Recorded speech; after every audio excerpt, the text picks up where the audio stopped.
Chapter 1. Gai-sensei? Tenten asked, pausing as her teammates left. Yes, my youthful student? Gai asked, loudly. In preparation for the next Chunin exams, I'd like to branch out a little bit, Tenten said. Sparring with Miji has made me come to realize that if someone has a defense that can block my weapons, I'm kind of screwed. Gai nodded thoughtfully. You have a point, Tenten. I will talk to one of my old teammates, he may be able to assist you with that issue. Tenten nodded gratefully. Thank you, Gai-sensei, see you tomorrow. Gai grinned, doing his good guy pose, complete with the sunset. Have a good day, my beautiful flower. Tenten just chuckled as she wearily walked away. She was glad she'd convinced Miji to undo his work and unblock her tenketsu instead of having to meditate to open them herself, which was a pain when she just wanted to sleep. Gai ran out of the training ground, checking the sun as he went. Plenty of time to challenge his most esteemed rival before going to meet up with his old teammates for dinner and drinks. He challenged his eternal rival to rock paper scissors, won twice, then ran off to the sushi place he had agreed to meet his old teammates. Genma chuckled dryly as Gai ran and basically crashing into the seat he and Ebisu had left for their third teammate. Excited to see us? Of course, my most youthful teammates. Gai exclaimed. Ebisu sighed. Nice to see you too, Gai. So your Genin team treating you well? Genma asked, flagging down one of the waitresses. Of course. Gai exclaimed. Genma blinked lazily. I see they haven't done anything for your volume they def yet? My apologies. Gai said, quite a bit quieter. As we usually train outside, I have yet to deafen them. Probably good, Ebisu said, adjusting his glasses. Wouldn't want a bunch of deaf Genin. What can I get you? The waitress asked, stopping at their table. They placed their orders, and she nodded to them, heading off. So you forgot to tell us what your team is, Genma said, removing the senbon from his mouth and setting it on the table. Gai said, grinning widely. Of course. I got the Rookie of the Year top kunoichi and dead last combination. How bad's the animosity? Genma asked, raising an amused eyebrow. Gai wilted slightly. Pretty bad, he admitted. I am trying, but Lee and Miji do not get along well. Ebisu looked interested. Miji Hyuga? The supposed prodigy? Gai nodded. He is very prideful. Unfortunately, I am not able to break him of that, and his home life does not seem the greatest. He's a branch member, isn't he? Genma asked. I'm not surprised. The Hyuga clan is pretty strict. Gai nodded somberly, then lit up as he moved on. Rock Lee is my most youthful student. He has decided to take after me as a taijutsu master. Ebisu and Genma traded glances. Does he wear the green spandex? Genma asked, amusement clear on his face. He does. Gai exclaimed very loudly. Volume, Ebisu said tiredly. Apologies. Gai said quieter this time. And your third student? Genma prompted. The waitress came by dropping off their food. The three men nodded gratefully to her and began eating. In between bites, Gai continued. My third student is Tenten, she is aspiring to be a weapons master. Genma looked slightly impressed. Really? Those are few and far between. She has expressed an interest in expanding, somewhat fearing defeat at the hands of an opponent she could not hit with weapons. And you're talking to us why? Ebisu asked. I am a special jounin specializing in training, but weapons are not a particular specialty of mine. And something tells me her aim is just fine, Genma said. And I don't think poisons fit into what she needs. Gai inclined his head, swallowing the sushi he had in his mouth. She shows high aptitude for seals, specifically with space-time seals. You realize that I only know a group version of the Hiraishin, right? I can't do it by myself, only Minato-sama and Lord Second managed it. Perhaps you can figure it out together. Gai exclaimed boisterously. Genma chuckled. Your faith in me is never-ending. Alright, I might as well try. Perhaps I'll teach her a couple of other seals while I'm at it. Thank you, my most youthful teammate. Gai shouted. Volume, Ebisu reminded tiredly. My most youthful students. Gai exclaimed, Genma sunshining in next to him. The three genin looked up from their stretching. Gai-sensei. Lee shouted, running over. They started hugging and yelling each other's names at the top of their lungs. Do they do this a lot? Genma asked Tenten, edging away from the sight with a long-suffering expression.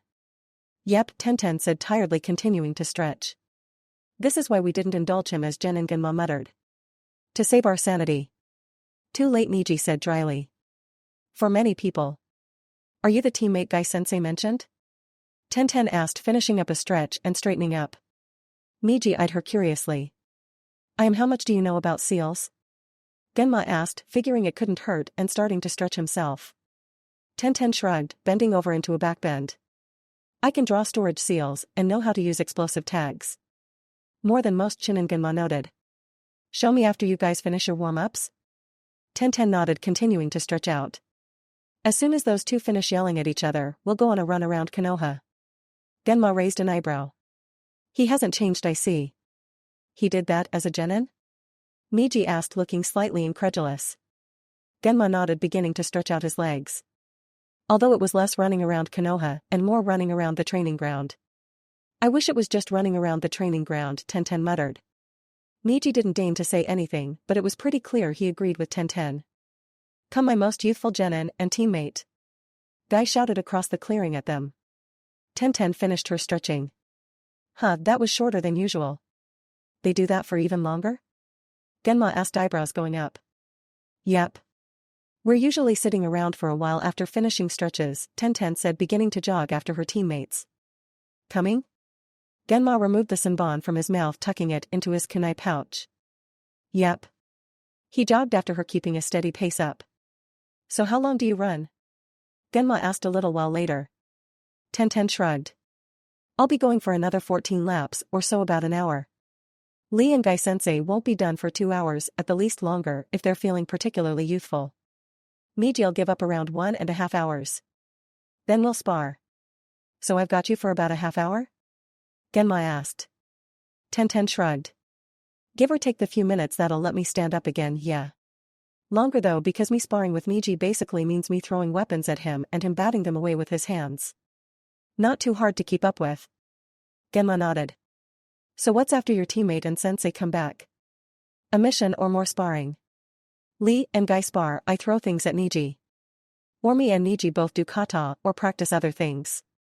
Genma nodded again. A good schedule. Miji won't mind doing kata or practicing while we work on seals? Tenten shrugged. Probably not. Or we might mortally offend him. It's about 50-50. Mortally offend him? Genma asked, raising an amused eyebrow. Tenten nodded, clearly holding in a smile. Mortally offend him until he forgets about it the next day and goes back to talking to me, 'cause I'm the only other sane person on this team. Genma snorted. Sounds like a Hyuga. Well, now I've got a sane person to teach me. Kid no Jounin is sane. You're saner than Guy-sensei, so most people are saner than Guy. Genma noted dryly. He isn't exactly the best measuring stick for sanity. Good point, Tenten conceded, moving to the side as Guy and Lee shot past her. Chapter 2. This is probably all review, but draw an explosive tag for me, Genma said, having given the very tired Tenten a few minutes to recover. Tenten nodded, her breathing straightening out. She took the offered piece of paper and brush and quickly drew a simple explosive tag. What makes it explosive? Tenten pointed to the correct symbol. And keeps it from exploding at the slightest touch of chakra? Tenten pointed to another symbol. Basic suppression. Higher level tags need higher level suppression though. Genma nodded. You know the symbols for a storage seal? Draw them. Separately. Tenten wrote for a moment, handing him the paper when she was done. Good job, Genma said, smiling. You even remembered the ones for stasis and food seals. Tenten ducked her head slightly, smiling. Now these ones here are time symbols. He circled some of the symbols with a red pen he'd pulled from his hip pouch, and these are the space ones. There's a third category to space-time seals, and that's dimensions. Those are the most dangerous to mess with because they deal in other dimensions. The summoning jutsu makes heavy use of them, for example. Tenten nodded, studying the red marks on the paper. Genma pulled out another pen, this one green. Minato-sama insisted we make space-time seals of our own before he taught us even the simplest layers of Hiraishin. Tenten's eyes widened. You'll teach me Hiraishin? Genma winked. I've been wanting to figure out how to do it solo for a while, and Reito and Awashi aren't interested. Always safer to do Fuinjutsu with a partner or two. Minimizes crippling injury and death. Tenten looked to be slightly in shock. Besides, Genma continued, I think the Hiraishin covers most of your problems that deal with barriers and defenses. Tenten nodded, still shell-shocked. That's awesome. Did you want to know what seal I made? Genma asked. Tenten nodded rapidly. It's a seal that stores poisons. More complicated than you think because a lot of poisons require moving air, fairly moist conditions, and darkness, with dim light. I went through a lot of poisons, testing that seal. It's helpful cause it means I can make poisons on the road and let them mature a bit. Cool, Tenten decided, grinning. Genma grinned back. Yeah. But first, chakra control exercises. Hiraishin requires so much chakra control, it took 3 of us to provide enough focus and chakra control to do it. Tenten frowned. I don't have enough chakra control for medical ninjutsu, nor am I a genjutsu type. Genma nodded. Perhaps not innately, but I'm not a genjutsu type, neither was I pegged for medical ninjutsu. Chakra control can be taught. With practice? Tenten asked wryly. Yep, Genma agreed, sounding rather unenthusiastic about it despite being the teacher. I'm gonna have to do it too. They sat there for a moment, Niji stumbling into the training ground and plopping down onto the ground near them. How about when Niji recovers from his run, I'll watch you two spar and then I can get a good approximation of your skill level. Tenten. Tenten nodded, pulling out a scroll and starting to doodle on it. The spar went about as expected. Tenten threw things at Niji, he deflected them with neat bursts of chakra from his hands. Genma watched silently, not even flinching when Guy and Lee ran in loudly half an hour after Niji had arrived. Niji finally managed to bleed Tenten dry of her weapons and got in close to disable her. Tenten flopped back on the ground, mostly unable to feel her limbs. I hate gentle fist. You say that a lot, Niji noted dryly, starting to pick up the weapons scattered around the field. 'Cause it's true, Tenten complained. It freaking hurts and is annoying for days afterwards. Get over here and unblock my tenketsu points, dang it. Niji obligingly dropped the weapons he'd collected in a pile and unblocked her tenketsu. Happy now? Yes, thank you, Tenten said, laying there for a moment longer before getting up and starting to collect her weapons as well. Alright, you both did well, although Niji, I think you would benefit from sparring with Lee or your sensei a bit more. Only facing one person can stagnate you. Niji looked like he was debating ignoring the advice, but ultimately nodded. Tenten, do you have any melee weapons? Tenten nodded. A few, I can use them, but not extraordinarily well. I don't usually pull them out in spars. Against Niji, they don't do anything. Try sparring against Lee every once and a while as well, Genma advised. Melee weapons don't work too well if you've only practiced on posts. Tenten hummed in agreement, finishing sealing up her weapons. Lee, who had apparently overheard and grinned exuberantly. I accept both. I will endeavor to challenge both of you from now on. Tenten and Niji groaned in sync, plopping down on the ground. At the end of training, Tenten elected to fling herself into the nearby river for a quick rinse before she bothered going anywhere. Niji looked close to doing the same, but decided to pretend he wasn't her teammate and walked away. Genma had to leave earlier, having a mission of his own to attend to while they did their D ranks. Which was a series of sewer ones. Hence, why Tenten tossed herself in a river before trying to go into town. She needed groceries, so she headed for the market before going home. Basic groceries, then stuff for dinner. Once home, she put them away, then went to shower and try and get the rest of the stink off. She'd wash this set of clothes later, so she sealed them away into a seal, to remind herself and to keep them from stinking up the apartment. Halfway through the shower, she heard the apartment door open, and as no traps were set off, it had to be Lee, who had taken to dropping by for dinner every so often. Which would have been annoying if he wasn't the one making said dinner each time. Tenten finished up her shower, drying herself off and getting dressed in clothes she'd brought in. Not her usual mission wear, but a lighter t-shirt and leggings. Better for at home. And she only had so many pairs of the sturdy mission wear. Haley, she said, coming into her main room only to find Niji there and the sounds coming from her kitchen, noting that Lee was in there. Oh, Niji, hello. He nodded formally to her, which was an odd dichotomy with his somewhat lazy sprawl across her couch. Hello, Tenten-chan. Lee exclaimed, poking his head out of the kitchen. Need any help, Lee? She asked, somewhat unwilling to stay in a room alone with the standoffish Hyuga. Lee was loud, but it was better than awkward silence. No thank you. Lee decided, grinning. I have it. Tenten nodded, then sat down on the other side of the couch from Niji. Which really wasn't all that far away, her couch wasn't very big. Awkward silence reigned supreme until Lee finished in her kitchen, bringing out something that looked very delicious, but Tenten couldn't for the life of her remember the name of. Curry. Lee announced cheerfully, setting the bowls on the table and plopping down between them. Of course it was curry. It usually was. It wasn't always quite recognizable as traditional curry though with how Lee tended to cook. Nothing was ever the same twice. It made for interesting eating though. Thanks, Lee Tenten said smiling and picking up the bowl. Thank you, Niji said stiffly. Lee beamed eating his own food. It was good most of Lee's cooking was and luckily it seemed like Lee had learned his lesson about the spice. Namely that Tenten could not handle the amount he could and he had to be careful when putting spicy things in his curry. She really hoped that he didn't forget and cause another incident, the first one had been bad enough. Chapter 3. Guy, you don't mind it if Tenten is drafted to another mission? Irika asked, glancing up from a scroll. I can find another unattached genin if you need 3 genin while she's gone. Tenten, you do not mind? Guy boomed. Tenten shook her head and Guy turned back to Irika. 2 genin will be sufficient. We were going to do D ranks this week anyway. 2 genin is plenty for D ranks. Irika looked like he was in pain from the sheer volume of Guy, but he nodded anyway and managed a smile. Thank you, Guy. Now did you want a D rank? That would be wonderful. Guy exclaimed. Irika glanced down at his list. We have 3 weeding missions, 2 painting missions, and another catch Torah. Guy looked at his 2 male students to decide. We'll take the weeding missions, Niji decided. Lee ran forward to fetch them, then raced out of the door, Guy close behind and Niji following at a leisurely pace.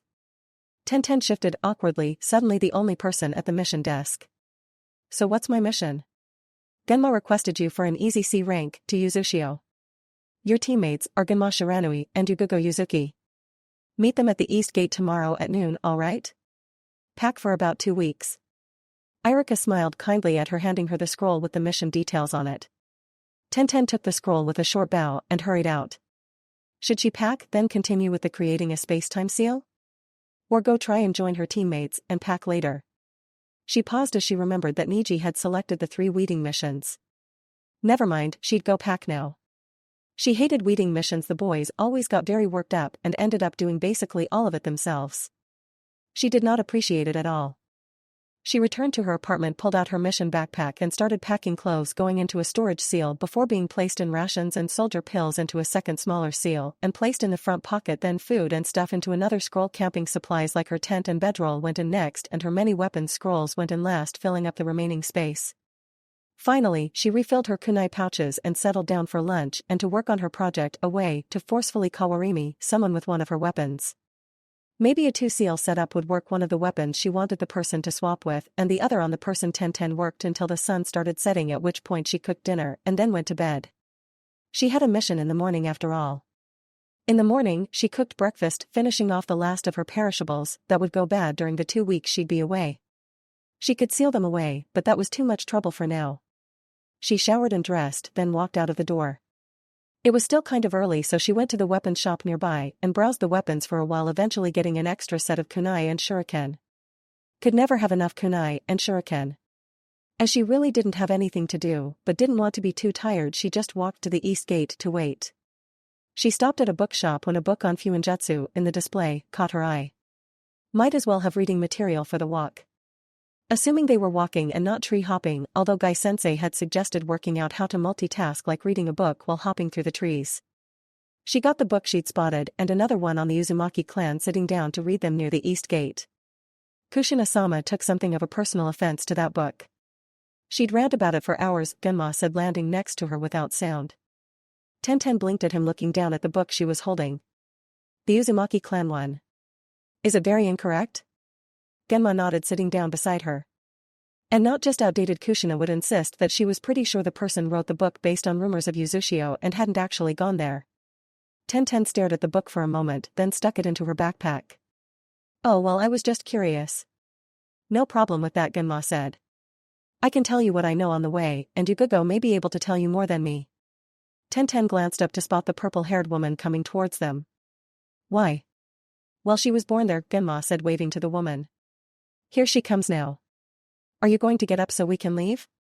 She asked as she approached. Genma shrugged lazily. Maybe? We still have another 10 minutes before we're supposed to leave. Tenten snickered.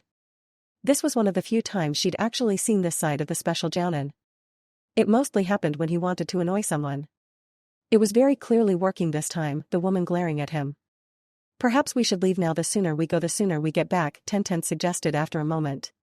Thank you, Yugogo said, sighing. Fine, Genma groaned, dragging himself up. Tenten rose to her feet, far more smoothly adjusting her backpack once she was on her feet. How far is it to Uzushio? Tenten asked Genma as Yugogo signed them out. 2 to 3 weeks at civilian pace. 2 or 3 days give or take for a shinobi, he replied easily. Will be maybe 4 days? Probably depends on your stamina and speed. It's not as good as Lee or Niji's, Tenten admitted. But I'm working on it. Your teammates are a tiny green monster child of guys and a Hyuga who's been training basically since he could walk. Don't try and compare yourself. It gets you nowhere. Genma patted her shoulder as Yugogo came back. We're good to go. Let's get moving, she said, leading them out of the gate. They leaped up into the trees, moving quickly, although not as quickly as the speed drills guy had them do occasionally. So I suppose an easy way to tell you about Uzushio would be proving the book wrong. So first thing the book says about Uzushio? Genma ran beside her, sending an amused glance at her backpack where the book was currently sitting. Tenten thought to what little of the book she had read. Uzushio is made up of the Uzumaki clan only. False, Yugogo called back. Yeah, Genma agreed, scoffing quietly. There were 2 clans on Uzushio, the Uzumaki and the smaller Uzuki clan. Yugogo's parents, and by extension her, are from the Uzuki clan. What's the Uzuki clan do? Tenten asked, curious. They use musical genjutsu. When we get back, I'll dig up an old bingo book that belonged to my mom back before Uzushio fell. There'll probably be at least 1 Uzuki in there. How does it work? Tenten wondered, trying to apply her current admittedly limited knowledge of genjutsu to an instrument. You'd be better off asking Yugogo, Genma admitted. I'm not quite sure how it works, but I think she knows at least the basics. Maybe when we stop for the night you can ask. What's the next thing? The Uzumaki only specialized in space-time seals. I did think that a bit odd. Tenten frowned slightly. Also incorrect, Genma said, laughing quietly. The Uzumaki were split into 5 branches, each specializing in a different kind of seal. Kushina-sama was from the branch that actually did space-time seals. Oh cool, Tenten settled on, breathing slightly heavier. You still good to run for another few hours? Genma asked. Tenten nodded, choosing not to waste her breath. Well, tell me if you need to slow down or rest, Genma said. You're a genin, haven't even been one for a year, and are not expected to keep up with 2 highly trained jounin. No one would expect you to. Tenten nodded again, stubbornly continuing on and keeping up with them. Chapter 4. They stopped at a seemingly random point in the woods a few miles from Uzushio. Why did we stop here? Tenten asked, panting slightly. Is there a barrier or something? Something like that, Yugogo said, resting her hand on what looked like air. There's a scrolling effect here, no one's quite sure when or who put it up, but it was. Makes it so people walk right past Uzushio, Genma explained at Tenten's confused look. Brings the 2 edges of the seal's range together. Walk in one side and out the other. We have to get updated marks from the seal, although it only works if you're of Uzushio descent. Yugogo explained, flicking her wrist. We think it automatically allows full Uzushio-blooded people in, but we have no way to prove it. Why not? Tenten asked. I was Konoha-born and raised, Yugogo explained. I am technically full Uzushio-blooded, but I wasn't raised like one. My parents figured it would be better if I was raised like a Konoha kid. Genma flicked his wrist in the air in front of him too. Could have gone either way. He shrugged. Tenten, stand here and flick your wrist like you saw us do. Tenten eyed the seemingly empty air, but stood where Genma had gestured and flicked her wrist in the air. It felt oddly thick and like she had collected some on her hand, rather like the cotton candy sticking to the stick. She shook her hand, seeing if the feeling would go away. It didn't. She rubbed at it, wrinkling her nose when she didn't feel anything there. Weird the first time, isn't it? Genma laughed. She shook her hand again. Yeah. Why are we here again? Right, Genma said as they started walking. The entire thing here is that while we're pretty sure only a few people can get in, we still go to check routinely for people. We haven't found anyone yet, but it's good to check anyway. Plus we're keeping an eye out for any of Uzushio's scrolls that may have survived, Yugogo said, eyeing the sky. We again haven't found anything, but that in no way means there isn't anything. We're pretty sure most things got taken by those who destroyed Uzushio, but we aren't sure. As with most things about the fall of Uzushio, we just don't know. We don't know if all of their libraries were hidden away for safekeeping or everything was taken or even if it was all purposely destroyed by the Uzumaki to ensure no one got the knowledge. Although we're fairly sure about the final one not being the right one Yugogo cut in. It isn't the Uzumaki style. Genma nodded his agreement. Tenten considered it. With all she'd been told over the past few days, it seemed about in line with what she knew for the Uzumaki to hide the information. We'll have to water walk a good section of the way you were taught that, right? Yugogo asked, raising an eyebrow. Tenten nodded quickly. Guy had taught them a couple of weeks after he got them. Right after they learned tree walking. Yuzushio is an island, Genma explained, gesturing to the water, which was slowly appearing through the trees. Any bridges were destroyed when it fell, so water walking it is. Aren't there whirlpools surrounding Yuzushio? Tenten asked cautiously. There were, Yugogo said, staring out at the jewel-like blue surface of the ocean, Yuzushio barely visible as a red smear on the horizon. Once. They faded away over time. Tenten caught the bare undertones of sadness. She could understand Yuzushio must have been beautiful in its time, and from what she understood, a place where seals were everywhere and the inhabitants were all long silken red hair and jewel eyes. She wished she could have seen it in its prime. It must have been gorgeous. Let's go, Genma said, stepping out on the water. It's a 4-hour run to Yuzushio at the speed we've been traveling for most of the trip, so let's get started. It'll be nearing dark when we arrive, Tenten noted, eyeing the sun. We'll set up camp and check things in the morning, Genma agreed. Maybe we'll find scrolls this time. Unlikely, Yugogo said.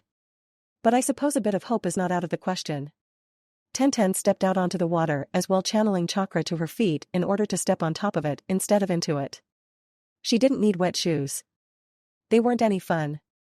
4 hours later, and the sun was dipping below the horizon, bathing Yuzushio in red light. It's been stained this red color since the fall, Yugogo said, bending over to pick up a handful of sand, letting it run through her fingers. Mother says it's because the blood of Yuzushio's inhabitants is staining it, keeping a reminder of Yuzushio's children with it. So it'll stay red long after Yuzushio's cleared and taken over by wildlife?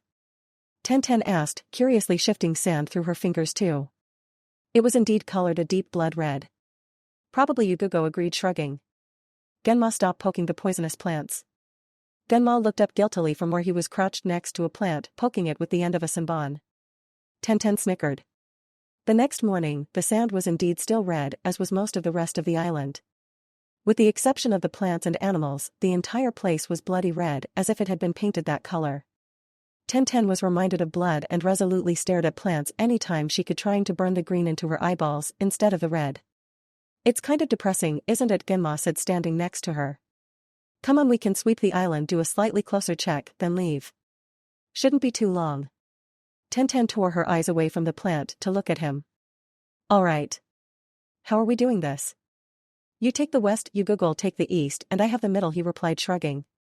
Not too complicated. When we meet up at the other side of the island, we'll make sure no one found anything, then do a slightly more thorough sweep on our way back. Tenten nodded her understanding, sending one last glance at the plant she'd been resolutely staring at for the last 10 minutes. She hadn't really found anything on her side, which she supposed was a good thing. She'd spotted deer, rabbits, even a curious frog that jumped away when she got near it, but no humans. She spotted a butterfly, and after doing a sweep of the area she was in, went to get a better look. She knew Lee would want to know all about everything she found, and she might as well have some descriptions of pretty animals to bring back to him. She got a good look at the wings of the butterfly, red and sea green splotched across in seemingly random patterns. She didn't recognize it and wondered if she'd be able to find it in the Konoha libraries. She'd check when she got back and maybe rope Lee into helping. He'd certainly be enthusiastic about it. The butterfly moved, fluttering right towards her and startling Tenten. She fell backwards, brushing against a half-fallen building. Something flashed in the corner of her vision, and she looked over, finding a staircase leading downward where she'd just leaned against. She stared at the butterfly for a moment longer before hurrying onward. She'd have to hope it was still there when she got back. She had to tell Genma and Yugogo she'd found something before she actually went down there or anything. Chapter 5. Tenten had to wait for a while before Genma and Yugogo appeared, and she spent that time mostly brushing against random walls in the vague hope it'd do the same thing the other one had earlier. Tenten, you're done early?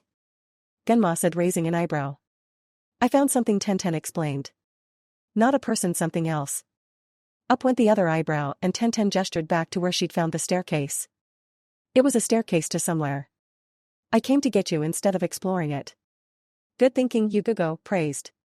Good to see someone has common sense. Our village isn't known for its common sense, Genma agreed. Shinobi in general aren't known for their common sense, Tenten pointed out. She has a point, Genma told Yugugo, before turning back to her. Alright, where's this staircase? Back this way, Tenten said, quickly leading them back to it. Luckily, it was still open and Tenten let Yugugo head down first, sword at the ready. She followed and Genma took the rear. It was a library. The thing at the bottom of the steps was a massive library. Tenten stared at it in amazement, awed by the sheer amount of scrolls and books occupying every shelf. Is this where all of the Uzushio knowledge has been stored this whole time? Genma hummed thoughtfully. I don't believe this is all of it. Uzushio wouldn't have put all of its metaphorical eggs in one basket. Tenten looked at him somewhat incredulously. This is only part of their collective knowledge? There could be up to 5 more libraries like this, Yugugo noted. Possibly up to 7 more. Maybe 8. What is even in all of those? Tenten asked, carefully advancing on one of the shelves. Yugugo scanned the shelves. I think this is the Hogo Yuzu section. The other libraries like this will probably each be for one branch, then one for the Uzuki. There's a good possibility there's another Hogo Yuzu one specifically for barrier seals, or a second Defenda no Shio for their weapons division. There was a weapons division? Tenten asked, curiously looking up from where she had crouched down to look at the bottom shelves. Yeah, they were pretty fearsome too, Genma agreed. He picked one of the scrolls, tugging on it. They must have some sort of seal in place to keep people from taking the scrolls. In addition to the ones keeping each individual scroll closed, probably Yugugo sighed. Most of this would be unusable to anyone under Lord Fourth's level anyway. And most of that was because he was married to Genma, trailed off, glancing at her. Never mind. Not supposed to say anything about that, my bad. Tenten raised an eyebrow, but didn't comment on the slip. She tugged on one of the books titled, Something About the Theory of Ghosts. It didn't come out, so she flicked a bit of chakra at it and it practically flew at her face. She ducked, quickly staring after it. Whoops? Yugugo snorted. Whoops indeed. What book is it? Tenten picked it up. A Theory of Seeing Ghosts and Phantoms. Nice pick, Genma said, looking like he was trying to read it upside down. How'd you get it out? I flicked chakra at it, Tenten admitted. Then it tried to attack me. Genma patted her on the head, then headed for the scroll he'd been tugging on. Yugugo yelped and something hit the ground. You're kidding me. I wasn't even pulling on it. Tenten ran over to pick that book up too. Why do they have an entire book on dimensional exploits? That's just volume 1, Yugugo noted, tapping the book next to it. There's 5 more. There's 5 more? Tenten asked incredulously. There might be more than that buried somewhere in this labyrinth of a place, Genma agreed, glancing around. We do not have time to categorize and collect every single book in here. And most of it isn't useful to Konoha anyway, Yugugo agreed. Tenten tugged on another book, catching it when it flew at her face. She glanced at the title. This one is Hair Seals? Tenten blinked at it, confused. Oh, that one might actually be useful. The ones in there shouldn't be too complicated, Genma said, tugging on one as well. Tenten opened it curiously, finding the instructions for a hair color changing seal on the first page. A note underneath it read, only good for pranks if victim doesn't know, counter seal. Which made sense. 4 hours later and they were back on the road, each with a scroll containing several books and scrolls from Uzushio. They hadn't managed to get the entire library or even just a fifth of it, just grabbing any books or scrolls that looked interesting in the time they had before they had to finish checking the island and start getting back. Stop right there. A 4-person team of missing Nin from what looked like Kiri based on the striped leggings jumped down and did a very good either intimidation or sheer ridiculousness attempt. Unfortunately, Tenten was on a team with Lee and Niji, and as such neither worked. A glance at Genma told her he was unimpressed and Yugugo was very done with the situation. Both of which were very understandable at the moment. What do you want? Genma asked lazily, moving his senbon through his teeth. The apparent leader stepped forward. We want those scrolls you're carrying. We know it has Uzushio knowledge in it. Tenten tried to work out why they wanted Uzushio's knowledge, then how they knew they had been at Uzushio and had gotten stuff from the island, then how they were planning on using the seals that were far beyond anyone but Konoha's comprehension. None of them were solved in the few minutes she had before Genma was apparently done with their idiocy and just spat a senbon at them. The Kirimine in front got impaled through the shoulder, just barely missing the heart, although landing straight through where Tenten was fairly sure was a pressure point or tenketsu, given the way his arm went completely limp. The Kirimine squawked in either indignation or pain, Tenten wasn't sure. They rushed forward, the leader and a second one going for Genma, the other two rushing the girls. Yugugo stepped in front of Tenten, raising her sword. Tenten grabbed one of her weapon scrolls, fully prepared to launch a barrage of weapons should there be an opening. An opening was given not a moment later as Yugugo leapt into the air and landed in a nearby tree. Tenten pulled open the scroll, sending a spread of weapons at the Kirimine attempting to attack her.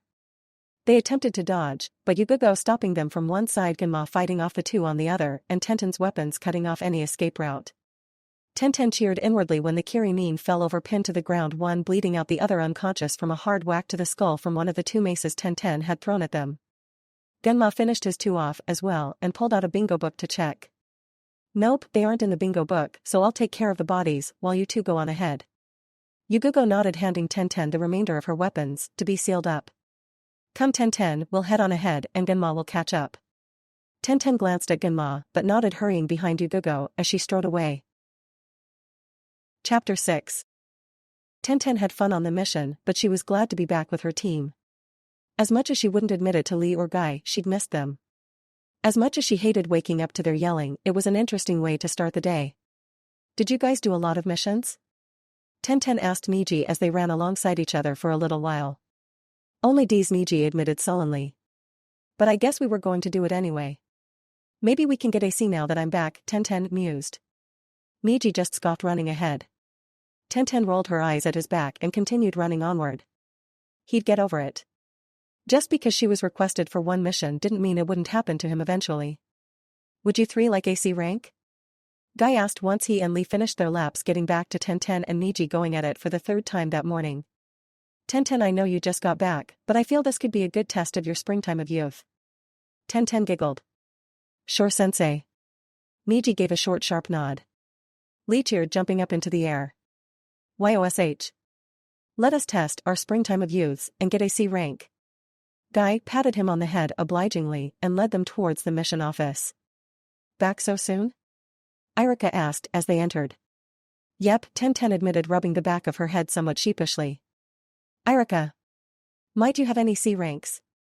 Guy was loud as always. Irika only looked amused. Yes, we got a few new ones just recently. You're the first ones to arrive and have first pick. Guy beamed, approaching to check out the options. Tenten stayed in her spot as the two boys half hid behind Guy while still leaning out to check the scrolls out. She snickered at them quietly. This one looks good. We could use practice with long escort missions. Guy held the scroll he'd chosen up in the air. Tenten barely caught the words escort and iron on it before it disappeared into one of Guy's many pockets. It was an escort to the land of iron. Konoha got some of their weapons from there and a good section of their ore. She'd probably enjoy this mission more than the boys would.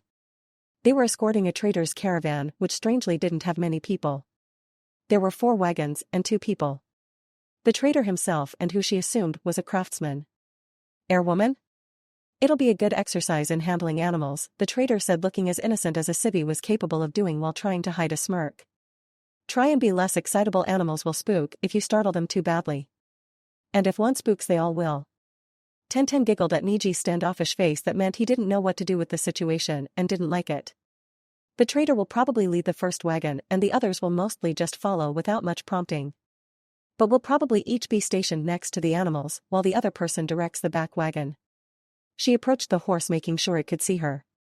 Hey, she dipped into a brief bow to check the horse. The advantages of growing up with a father that sent off shipments every so often. She knew how to do this. Boy, you're a boy. Niji gave her the strangest look, but Lee just bounded up to the horse. Pleased to meet you, horse-san. He bowed to the horse and Tenten snickered as the horse tried to shy away from him. A bit less enthusiastic, Tenten advised. They'll appreciate it more. Of course. Lee said, albeit slightly quieter. He bowed to the other horse more slowly. Pleased to meet you as well, other horse-san. Those two are Smokey and Starlight, the trader said, patting their noses. If you can't tell, which I'm concerned about your academy. Smokey was probably the dark gray one with black legs. Which meant Starlight was the blue roan with a white speckled coat. The ones for the front are Flora and Fauna. Flora has the one white sock and the ones behind this wagon are Voltage and Opal. Opal's the white one and Voltage got struck by lightning as a foal. Tenten paused. He what now? Got struck by lightning, the trader agreed. And how did he survive? Tenten asked cautiously. The springtime of youth. Lee declared, speed walking over to the horse. No one's quite sure, the trader admitted. He gets spasms sometimes, so we pair him with Opal, who's a very strong horse. She can pull the wagon by herself for a while if needed while Voltage recovers. Tenten leaned around the wagon. That horse is taller than Guy-sensei. What kind of horse is that? Miji leaned around the other way to check and looked almost traumatized when he straightened. A draft horse, the trader replied easily. Big isn't she? She's taller than Guy-sensei, Tenten whispered. Guy was tall, one of the taller shinobi in the village, and the draft horse was a lot taller than him. We're pretty sure she's full grown, the man remarked. We're not entirely sure though. Well, I'm kind of glad there's 2 more of you than usual, even if it's usually 2 jounin. Do the jounin doing this vary? Tenten asked curiously, following him as he moved to the front of the train. She could still hear Lee enthusiastically greeting each of the horses. They have in the last 7 years, or so, the man agreed. Before that it was this one kid with different partners each time. Cute black-haired kid named Shursui Uchiha. Tenten tilted her head. And Uchiha? She'd only been 9 when they died and as such didn't really know much about the clan. Aside from their famous dojutsu, of course. But everyone knew that. Oh yeah, we got along well, he was always cheerful and willing to help out with the horses. Even if the horses didn't like him much. Why didn't they like him? Tenten asked, glancing at the horses. Well, I think it was the crows that flocked around him, the trader said, humming thoughtfully. They didn't like the smell of them. At least it wasn't ravens. Ravens are signs of death. Crows are too, but to a lesser degree. The trader heaved a big sigh. 7 crows were following him the last time I saw him. He didn't appear when I was ready to head out 2 days later.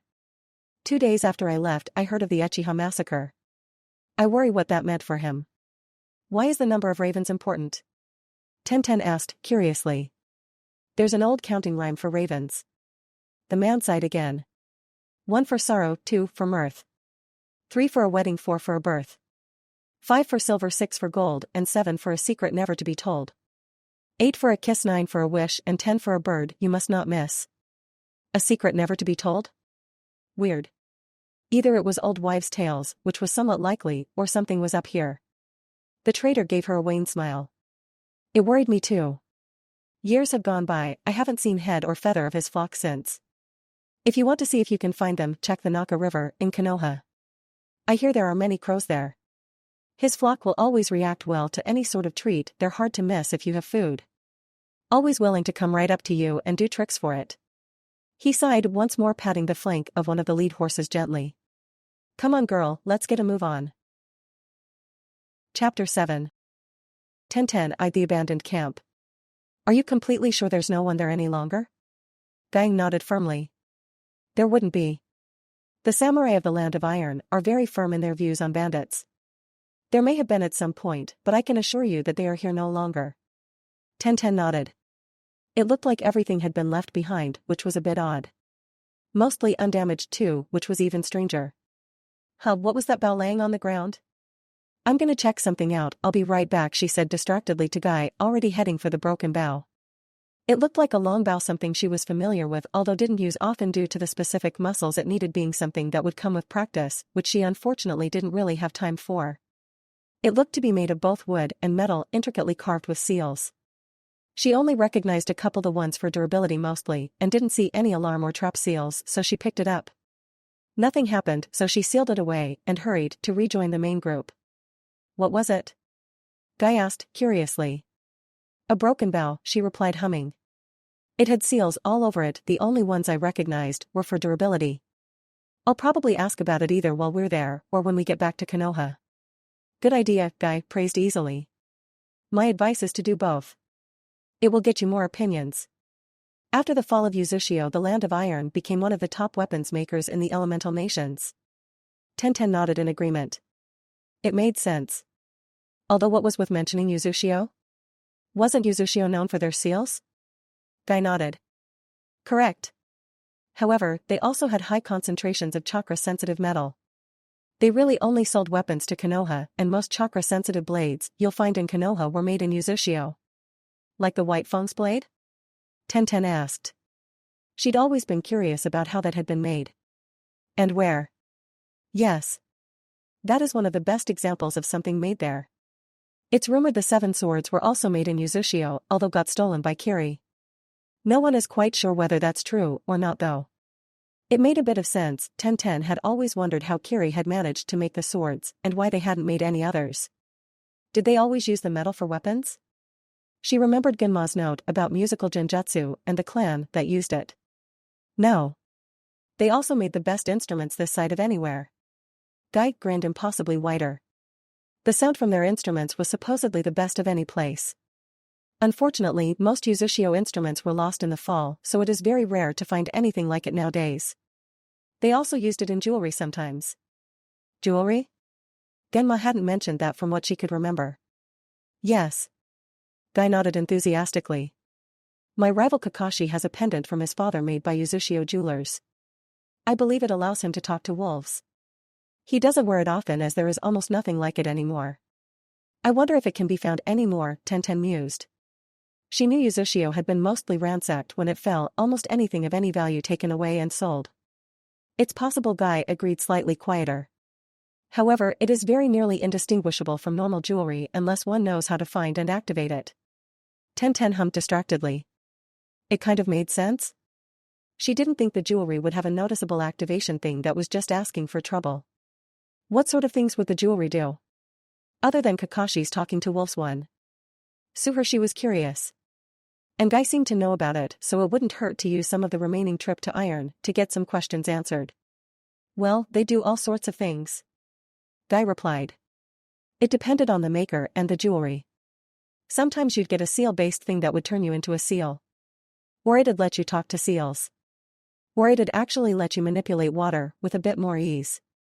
It was all a toss-up. Tenten tilted her head. Why were the uses so different between one piece of jewelry? Uzumaki are distractible. They like random things doing random things. Sometimes there'll be identical pieces of jewelry that'll do different things.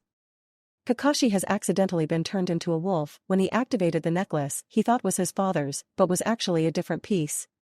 Kushina had swapped them out when he wasn't looking. Tenten snorted. Sounds like fun. I've only used 2 pieces in my life, Guy said somewhat wistfully. One turned me into a turtle. I still have it of course, although can't really use it unless I'm in water. Turtles are not land animals unlike the tortoises I summon. Tenten nodded. What was the other? Guy laughed. A breathing underwater one. It was an adventure. Breathing underwater jewelry often means you can't really breathe above water simply because there is more oxygen in water. Huh, Tenten muttered. She hadn't really thought of it like that, but it was cool. I am not in possession of that one, it belonged to Kushina. She merely allowed me to try it out for a single challenge with Kakashi. Tenten wondered if she wanted to know. The city they were going to wasn't visible yet, so she decided that it was going to pass the time. What challenge? Who could adapt to one piece of Uzushio jewelry the quickest? Kushina provided ones that would prove troublesome to us. I won that one. Tenten hummed. What did Kakashi get? A fox pendant. He had the ears and tail from it for a week before it wore off. Tenten choked on nothing as she tried to imagine that. She couldn't quite manage it. She bet it had been hilarious though. I can imagine how annoying that must have been. He kept sitting on it, Guy admitted, laughing. He got supremely annoyed at chairs with backs as well. He sat almost exclusively on the ground or on a stool the entire time. He vowed never to wear a piece of jewelry he didn't know what it did ever again. Tenten snorted. It sounded hilarious. Oh, was that the city? She hoped it was. She was tired of walking for endless miles. Chapter 8. While they waited for the trader to finish up, Tenten wandered into a shop she thought she recognized from somewhere. It was a weapons and seals shop, so she figured she might as well ask about the bow there while they were waiting. Hello? Oh, hello. A red-headed woman sitting at the counter stood up. How are you? I'm doing well, Tenten agreed. I found a broken weapon a ways out of town and was wondering if you might know about it. It's very possible. I see a lot of different weapons in here, she agreed. I'm Spite, pleased to meet you. Tenten returned, unsealing the bow. Here it is. Spite came around the counter, looking to her for permission to look over the bow. Tenten nodded, offering the bow to her. This is Yuzushio workmanship, Spite mused, running her fingers over the surface of the bow. I vaguely recognize this signature here. She turned the bow and pointed at a little carving of a music note. It's Yuzuki made. To find a weapon made of them is a rare thing. The craftsmen in their clan usually make instruments. Tenten tilted her head. Then is it an actual weapon, or was it disguised as a weapon? Spite shrugged. I can't tell. I'm not particularly familiar with Yuzushio, disguising seals. I can repair the bow, but other than that you'll have to work out what each of the seals do. I can write each of them down along with a breakdown of the symbols found in it. How much to repair it? Tenten decided, setting her hand over the seal she used to keep her money in. Spite laughed but gave her the price. Tenten was admittedly mildly surprised. She'd expected more, having grown up in a weapons shop. Repairing the weapons was often more difficult than making them, as you had to ensure the weapon was still clearly the same weapon it had been. Spite laughed again, clapping her on the shoulder. You've worked in a weapons shop, haven't you? Tenten flushed lightly. Yes, I grew up in one. Well, I haven't seen Yuzushio weaponry in decades, Spite replied easily. Other than my own, which isn't technically Yuzushio weaponry, considering I made it here, not in Yuzushio. You're from Yuzushio? Tenten asked, mildly shocked. She'd sort of guessed, based on the bright blood-red hair Spite had, but she didn't like to assume. Yep, she volunteered no further information, so Tenten left it alone. It would be appreciated if you could write down the seals you know, though. I don't really have a sealing teacher in Konoha, Tenten added, remembering her offer from before. Don't ask Jiraiya if you ever see him, Spite said, shaking her head. A theoretical seal master, maybe, but also a pervert. I'd suggest ignoring him. I have a couple books in the back if you want to read them while I repair this. It'll just be a couple of hours. Tenten knew she did have a few hours. Gai-sensei had released them for the day with the condition that they'd meet back up for dinner at the place the trader was. Then they'd rest in a hotel and head back to Konoha in the morning. So she nodded. I'd love to if you don't mind. Back here, Spite agreed, gesturing to a back room. I'll be out here in the main area while I work since I don't have any other employees, so shout if you need something. Tenten nodded agreement, pulling out one book at random. Tenten was startled out of her reading a few hours later when Spite put the clearly repaired bow on top of the book she was reading. All done. Tenten put down the book to pick up the bow. She could barely tell where it was broken. Spite did good work. This is really good work. Thanks, Spite said, smiling when Tenten glanced up at her. I've worked with harder materials, so that wasn't too difficult. Tenten quickly scanned the rest of the page she'd been reading, then closed the book, putting it back on the shelf and slinging the bow over her back. Thanks for repairing it. She held out the agreed-upon amount and Spite took it. It was a pleasure working on it. Now I believe you have a team to get to. I do, thank you. Tenten followed Spite out back into the front of the shop, then exited the shop itself, waving goodbye to her. Spite waved back, good-naturedly. Tenten knew her teammates were probably off doing something stupid, and she didn't really feel like trying to find them, so she'd stay in the area.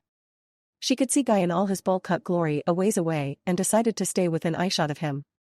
It'd be easier for her, and she had no chance of getting lost. She wandered over to what looked like a jewelry stand, looking at the very pretty jewels inset in a variety of backs and weird patterns. One oddly didn't look particularly like it had a gemstone in it, more like there was something clear protecting a colored backing that almost looked like snake skin.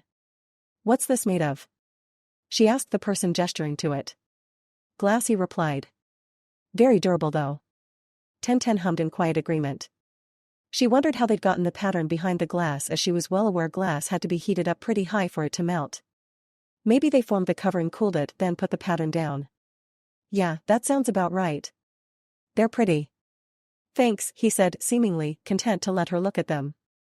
Tenten hummed quietly, catching on a whirlpool hair clip. What's that one made of? She pointed to it. He shrugged. I believe it's lapis lazuli and some gold, possibly silver, but I didn't make it. Got it from a parent who got it from somewhere else. Tenten checked the price. It wasn't bad actually. She could probably manage it fine even with the repair of the bow, although she might want to take on an extra D rank by herself just in case when they got back to Konoha. I'll take it. He handed it to her, and she handed him the money. She clipped it into her hair, holding back some of her bangs using the mirror at the stand. Thank you, she said, nodding to him, then walking towards Gai-sensei. It was getting close to time for the team to regather together anyway. Once standing near him, he didn't seem to notice her, or at least didn't acknowledge her, too wrapped up in what looked like aggressive letter writing. She assumed it was to his rival or something and leaned against one of the wagons, absently flicking a tendril of chakra at the hair clip. She blinked and looked down as she felt her toes get wet and found a swirling puddle of water at her feet. Huh. So she'd been right, it was a piece of Yuzushio jewelry. She cut the chakra connection to the hair clip and the water stopped moving. She'd have to test if more chakra made a bigger puddle, if she could stand in the middle of it, and if it would draw on existing water. That was for at home, however, and would have to wait. Lee and Miji came in from opposite directions, and honestly she wasn't surprised in the least. Of course they'd headed in opposite directions, and directly away from each other. That is a very pretty clip. Lee informed her loudly. Thanks, Tenten said, smiling and stepping out of the puddle. She shook the water off of her shoes, although couldn't really do anything about the water inside her shoe. It'd just have to dry out. Miji seemed unimpressed, but Tenten wasn't all that surprised. He was rarely impressed by anything. Chapter 9. Tenten woke up refreshed the morning after they got back from their mission, all ready to hopefully get some time to herself to work out what the bow did and some more about what the hair clip did. She clipped it directly to one of her buns this time, figuring it'd be a bit more secure. One breakfast later, and she was ready for whatever the day may bring. Whether she got to use the bow or not. Either way. Although weren't the Chunin exams in a month and a half? Maybe she should be focusing on Hiraishin and trying to perfect it, or at least get it working before then. She knew they were close to working out how to do it individually, she just knew it. A couple more evenings and afternoons spent working on it and they might be ready to try it. She couldn't wait. Even if she ended up in a tree 20 feet from the marker, she still teleported. Like actual teleporting. Honestly, she was still ecstatic about it 2 weeks later, even if they hadn't managed it again yet. Indeed, they were working separately today, with Guy traveling around and making sure they were all doing alright. So Tenten took the left side of their preferred training field with her targets, and more importantly a fairly large stream nearby. She'd probably use it later, because the bow came first. Weapon, first, fancy hairpin later. She pulled out the bow, drawing out an arrow she'd made herself to the specifications of the bow. She knocked it, pulled the bow back, noting the heavy draw weight, and fired at the target. A glowing golden arrow shattered the normal arrow in her hands and flew true straight into the target. Tenten hissed at the shards of metal and wood that had embedded itself into her hands, dropping the bow somewhat unceremoniously. Ouch, that hurt. Note to self: do not use normal arrows with the bow. Tenten. Guy shouted, sounding alarmed. He was over in a moment, carefully avoiding the bow and inspecting her hands in concern. Are you all right? Tenten winced as he gently pulled out one of the wood slivers. Other than the wood and metal embedded in my hands, I'm good. What happened? Guy asked, eyeing the bow suspiciously. Tenten glanced around him at the target, where the golden arrow was gone, but the hole it made was still there. I guess the bow makes its own arrows. Made of chakra, naturally. It exploded the arrow I was trying to shoot and used its own arrow instead. I think you should go to the hospital. Guy insisted loudly. It will be best to ensure your flames of youth burn brightly for the remainder of the day. Tenten resigned herself to a hospital trip and nodded gingerly, picking up the bow and sealing it away, trying not to make the injuries worse.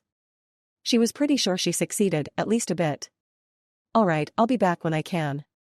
She headed for the hospital, trying to pick out what shards she could and wrapping a cloth around her hands to keep the blood dripping from the cuts from dripping all over the street. The receptionist recognized her on sight. Of course, the amount of times she'd brought one or both teammates in was innumerable. And the number of times she'd had to come in herself because something blew up in her face was even bigger. Ah, Tenten, who this time? The receptionist sounded more amused than she really had any right to be. Myself, Tenten said, narrowing her eyes at the lady. I was trying a bow and an arrow shattered in my hands. How did you manage that? Definitely too amused for this situation. The bow apparently produces its own chakra arrows, Tenten pouted. I didn't know that, and now I have arrow pieces embedded in my hands. So unless you want me to drip blood all over this front area, I'd like to see a doctor. Right this way, the receptionist said after a moment. Nintami is bored anyway. Oh boy, Tenten knew Nintami all too well, given she was usually the one assigned to deal with the annoying stuck-up Hyuga, as she'd heard a couple other doctors call her teammate. Which, fair. It was amusing to watch Nintami deal with him anyway, so she didn't mind the woman. She sat on the table, unwrapping the cloth and laying it across her lap and putting her hands on it to wait. Nintemi was in a moment later wincing sympathetically at her hands. Ouch, what did you do? Tried using a bow without knowing it produced its own chakra arrows, Tenten said, offering her hands to Nintemi. The woman pulled up a chair and sat down, starting to carefully pick the shards out of her hands and healing the scrapes behind. The arrow I was trying to use with it shattered in my hands. Oh fun, Nintemi replied, dunking Tenten's hands in a bowl of water she'd apparently pulled out of nowhere. A new weapon? Yeah, got it on our most recent mission. It was just lying there broken in the middle of what I think used to be a bandit camp. Sounds like an interesting weapon. Yeah, I got it repaired in iron for a good price. Tenten watched the final cut seal up under Nintemi's hands and gave her hands a once-over. Thanks. No problem. Get that cloth washed as soon as you can, or that blood is going to stain, Nintemi advised. Don't I know it, Tenten sighed wryly. I have enough experience with blood to know that, thanks. Of course, Nintemi replied, chuckling. Well, you're good to go. Try and make your teammates stay out for at least 2 more days, HM? We have a board up for incidents from your team and it hasn't yet reached over 1 day while you guys are in the village. Yeah, I know, Tenten huffed. I'll do my best, but no promises. I'd be surprised if you could promise anything. She replied amusedly. Have fun and don't shatter any more arrows into your hands, HM? Yeah, I got it. Tenten sealed away the cloth and stood up. See you around. Indeed. Have a nice day. You as well. Chapter 10. Tenten remembered the man's comment about finding the Uchiha's crows at the Naka River a few days after they got back. Miji and Lee had both managed to break each other's arms while sparring, so Tenten had quite a bit of time to herself. After dropping both of them off at the hospital anyway. It had been near the end of practice anyway, so Guy made them wait for her to do her cool-off stretches, then she'd take them to the hospital. So now here she was sitting on the edge of the Naka cliff, scanning the sky and cliff face absently. She'd set out a few pieces of jerky a few feet away from her and waited. It didn't take long for a crow or two to find her and eat the jerky, then patiently wait for more. She tossed out some more, watching them catch at midair in amusement. One spun around in a circle, so she tossed it some extra, which prompted the others into doing various tricks she couldn't tell if they'd been taught or somehow picked up from dogs. Most of them were dog tricks, rolling over, playing dead, turning in a circle. Although she suspected the playing dead one was taught. She ended up laughing at their impersonations of various things once she ran out of jerky, and they seemed delighted. She stayed until it was dusk and she had to get home for dinner, although promised to be back the next day with more food. The crows almost seemed to wave her off, cawing after her. She was only mildly surprised to find one of them outside her door. The next morning, she'd noticed one following her home the previous day, but the pencil in its mouth confused her.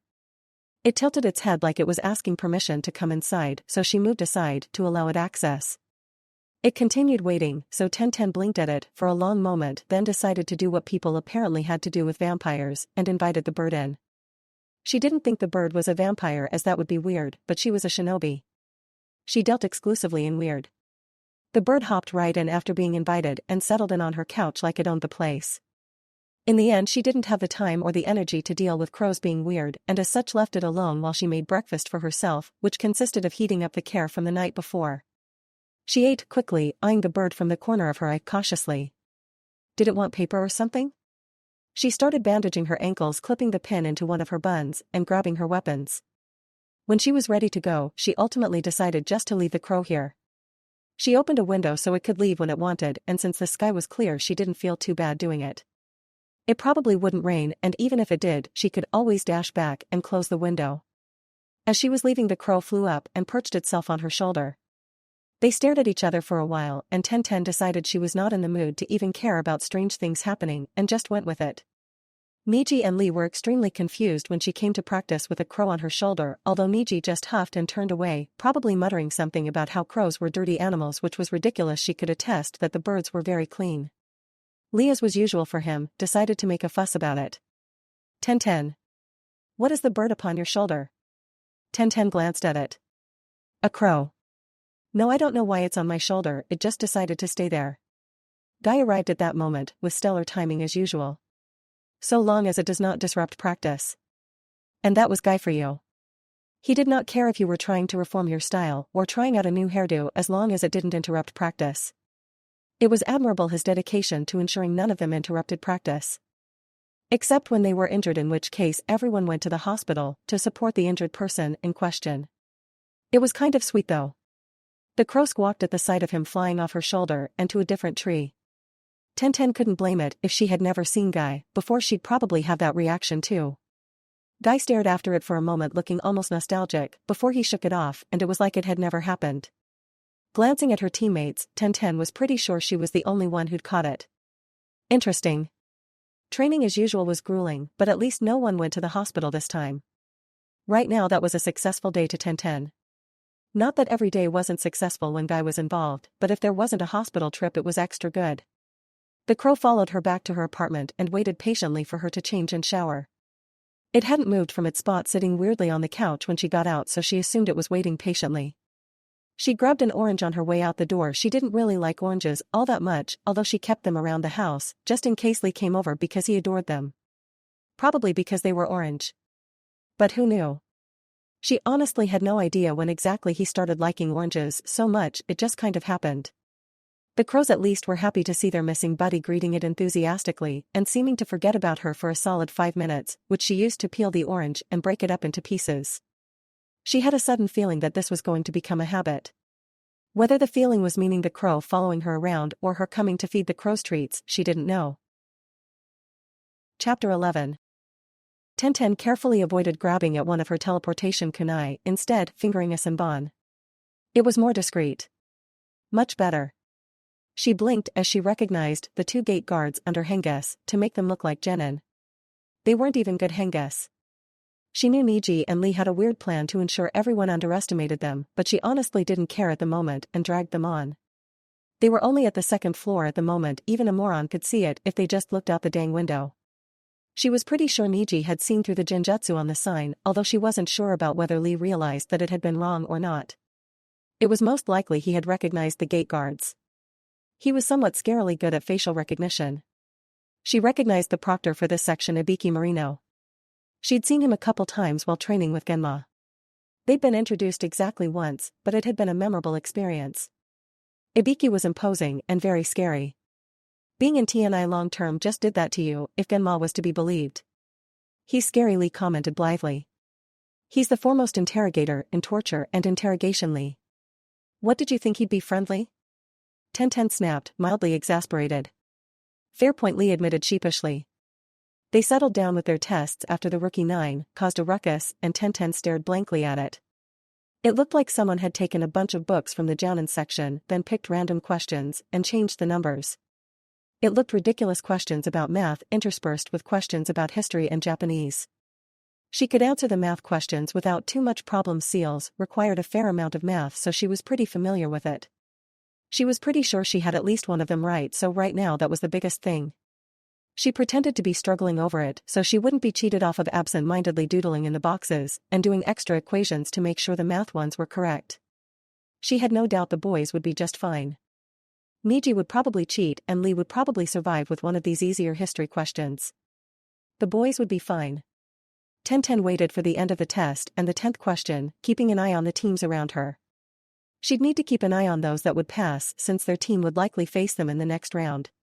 10th question came and her team waited it out patiently. Tenten did have to restrain herself from facepalming when Naruto started yelling, however. When Anko decided to show up, Tenten did facepalm. She was vaguely familiar with the existence of Anko also through Genma, although hadn't met the woman personally. She now knew why Genma had avoided letting her meet the woman. Still, she followed her team and the other teams out to the Forest of Death, or Training Ground 44.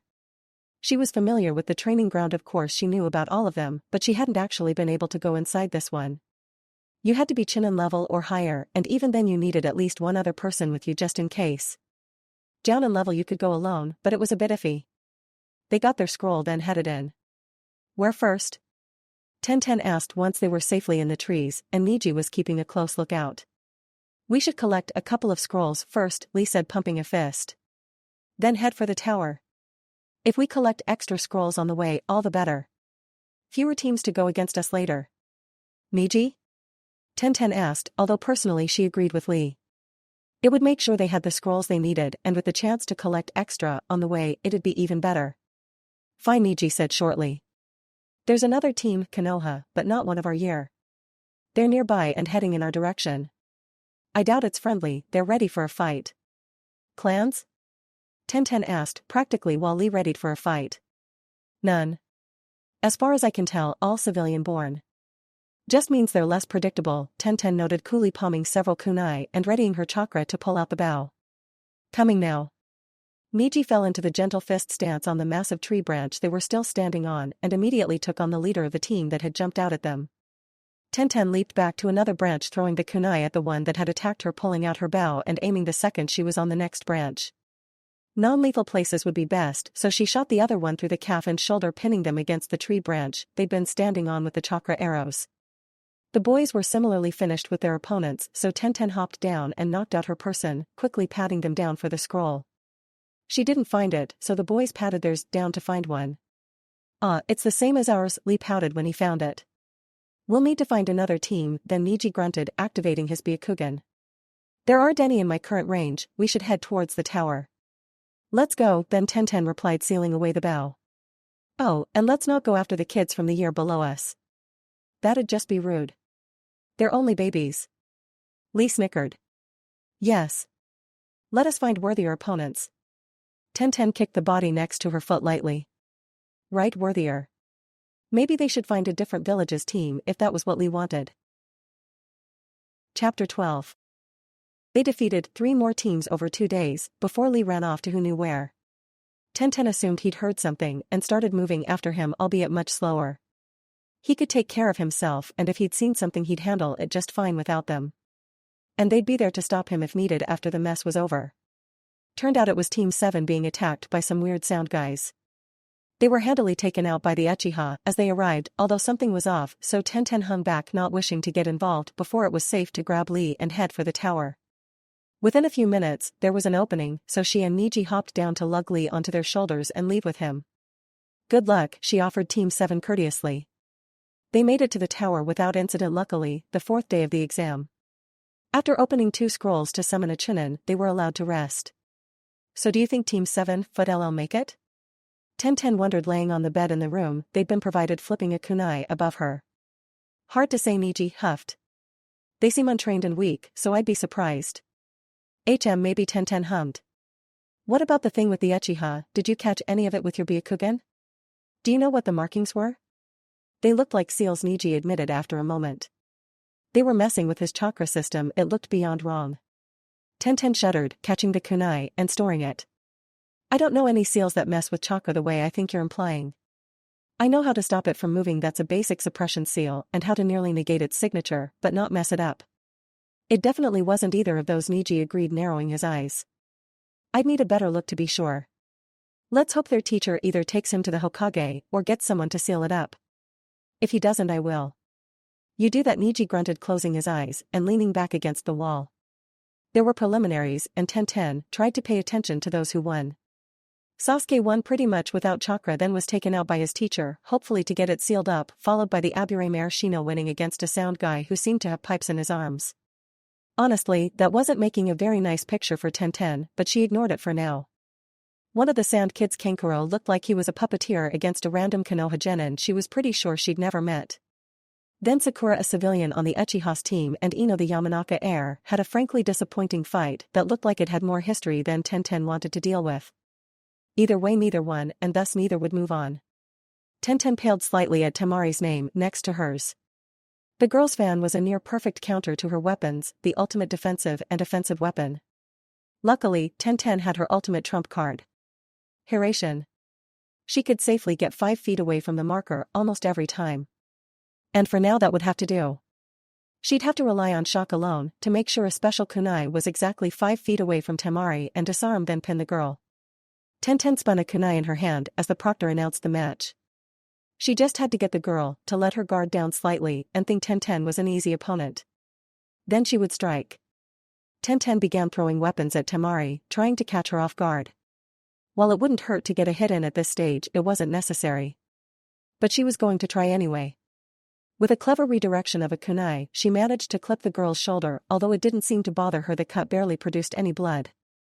That was fine, it was an injury nonetheless. Is that all you have?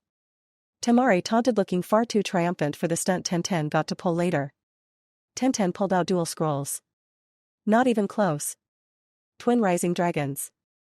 Otherwise known as her favorite attack, because it involved dragons and looked really cool. Twin Rising Dragons. She leaped into the air, the two scrolls spiraling around her, and she threw weapon after weapon at Temari, fully expecting exactly none of them to land a hit. As expected, none of them landed. She quickly cast out a sensory net to check where the seals were and found the right one she needed as she landed on the ground, the scrolls falling around her. She sped up her breathing slightly and panted as she stayed crouched for a long moment, faking exhaustion. "I'll end this quickly," Temari scoffed, opening her massive fan fully and getting ready to swing. Tenten reached for the right seal, ready to teleport the second Temari was off balance from swinging. Temari swung and Tenten teleported just as the wind reached her position, knocking the fan out of Temari's hands with a well-placed kick, then grabbing her arm and twisting her around and forcing her to the ground. Tenten knelt on Temari's back, pinning her in a fashion she knew was very uncomfortable, having used it on both Lee and Niji at various points. She held the other girl there until Hayate signaled for her to get off, because she'd won the match. She'd beaten Temari. A genin older than her, by a few years, with more experience under her belt. If she hadn't successfully managed Hiraishin, there was no way she would have beaten her. Temari's fan and wind were perfect counters to her weapons. But she'd used Hiraishin to her advantage, taking out Temari, just barely. But now she was moving on to the finals. And fighting Niji, of all people who she had yet to win against in any of their spars. She supposed that meant she'd just have to try harder than before and hopefully actually master Hiraishin, not just be able to use it. She had to be better, stronger, but most importantly faster. Chapter 13. "I will not go easy on you just because you are on my team," Niji stated. Tenten smirked, readying some kunai. Because they'd be fighting each other in the finals, they had been training separately, Niji with his clan, Tenten with assorted weapon users, and Genma. Niji didn't know she had finally completed the Hiraishin, and neither did he know about the other tag, the one that swapped him with one of her weapons. She'd have to get in close to apply it, but then he wouldn't be able to get it off. Her and Genma had worked on applying seals at a touch, and she'd finally managed it with the Kawarmi seal.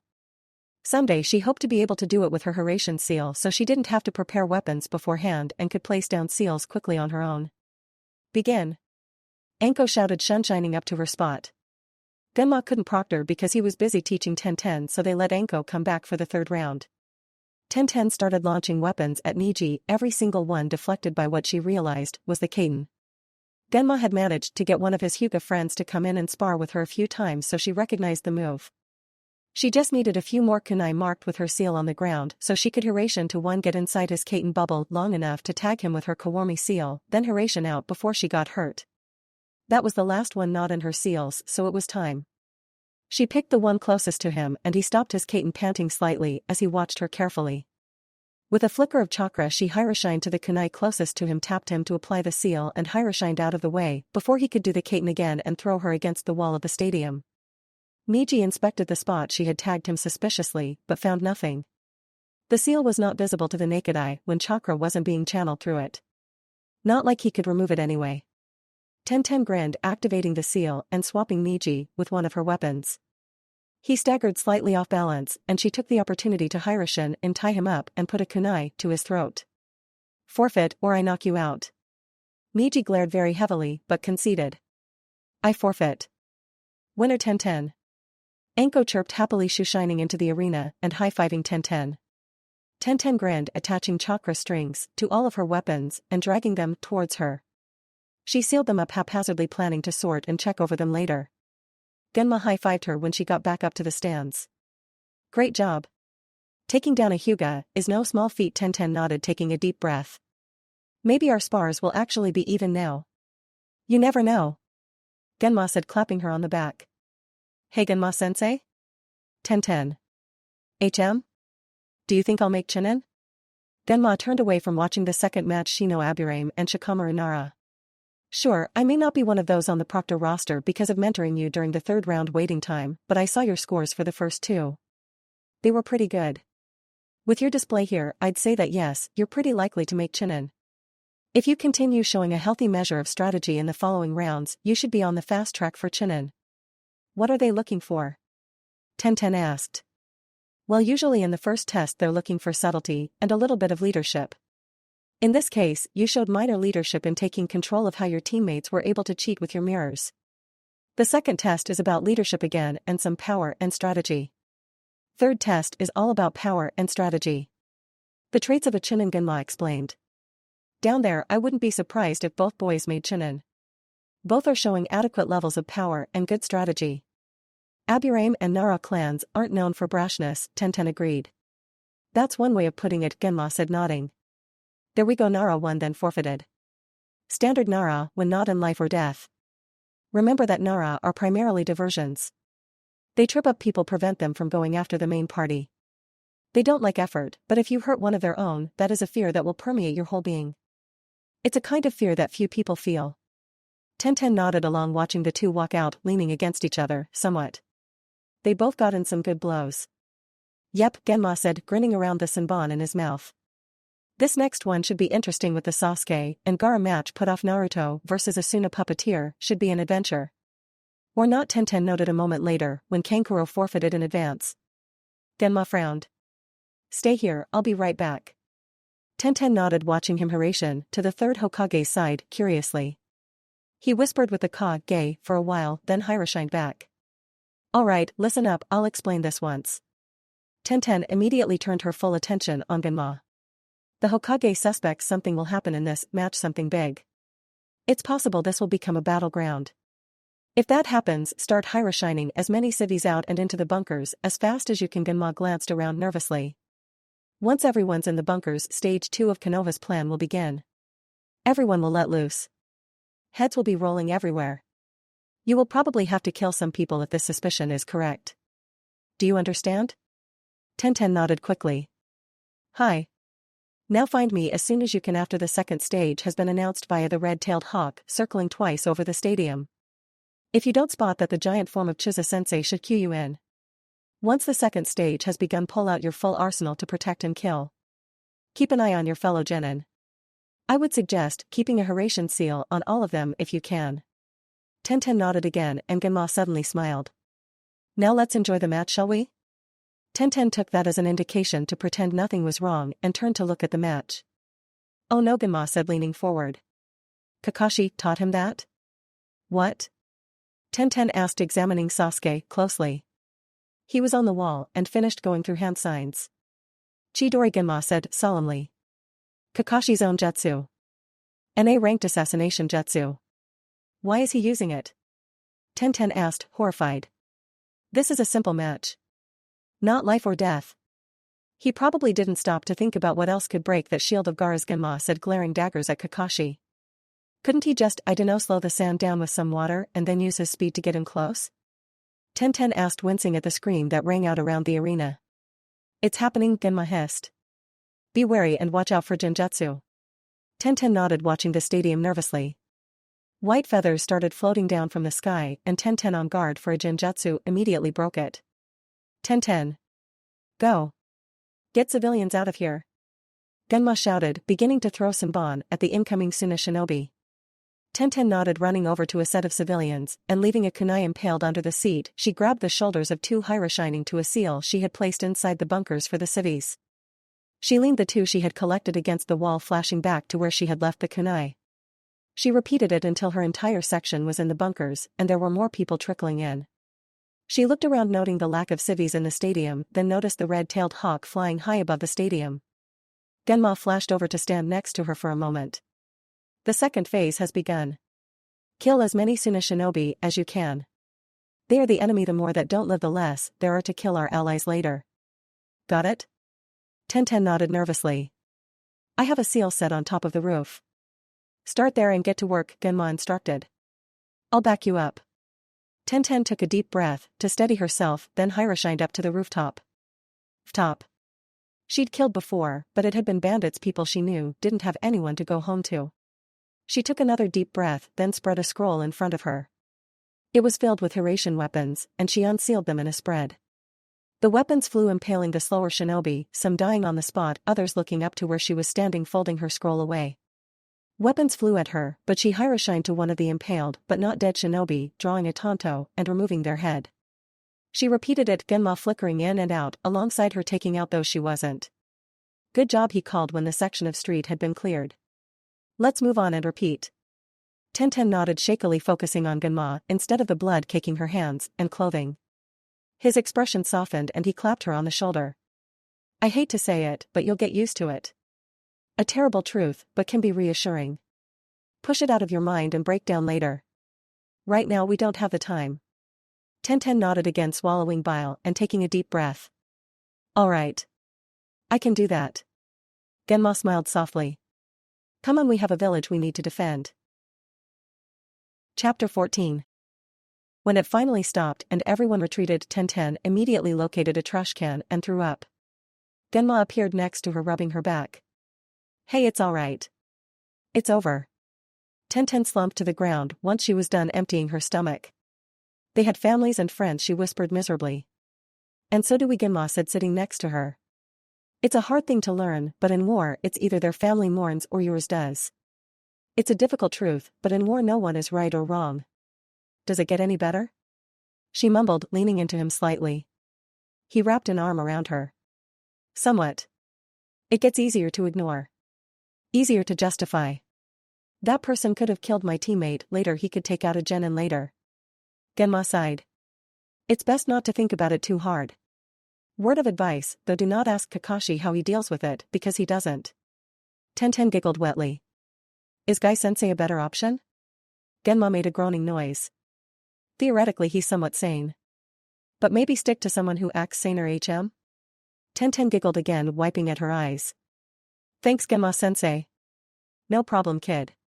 The third Hokage was one of many casualties, although luckily due to Konoha's emergency evacuation protocols, the civilian casualties were lower than they could have been. Shinobi casualties weren't all that high and next to nothing compared to the Sunanin's death toll. Tenten kept getting congratulations for her death count, which was quite high, and she hated it with a passion. Logically she could understand she had killed attackers, people invading their village and trying to kill everyone inside. But they had been people too, they'd had families, friends, lovers, children, Tenten sighed quietly. As far as she could see and tell, neither Miji nor Lee were having any problems, although Guy seemed determined to work them into the ground for the time being. The village needed to be reconstructed in some areas, and with Guy as their sensei, her team was used as pack mules for transportation for everything from wood beams to cement. On the plus side, she had yet to suffer from any nightmares, her body too exhausted to dream from the manual labor. She was grateful and extremely sore. Any rest days were spent sleeping, for the most part gathering energy for the next day. Luckily her apartment had been in one of the mostly undamaged sections of the village, even if Lee's apartment had been destroyed, and now she was temporarily sharing with him until his apartment was rebuilt. Lee was a good housemate, thankfully insisting on cooking dinner every other night, cleaning up after himself, and generally being incredibly polite. When it finally slowed down, Lee moved back out and into his apartment. The village was mostly reconstructed, people had mostly moved on from mourning, and Guy slowed down their pace to its usual one. With energy to spare now, Tenten started having vivid nightmares. The first time it happened, she weathered the resulting panic attack when she woke up alone, activating the silencing seals around her apartment so she didn't disturb the neighbors.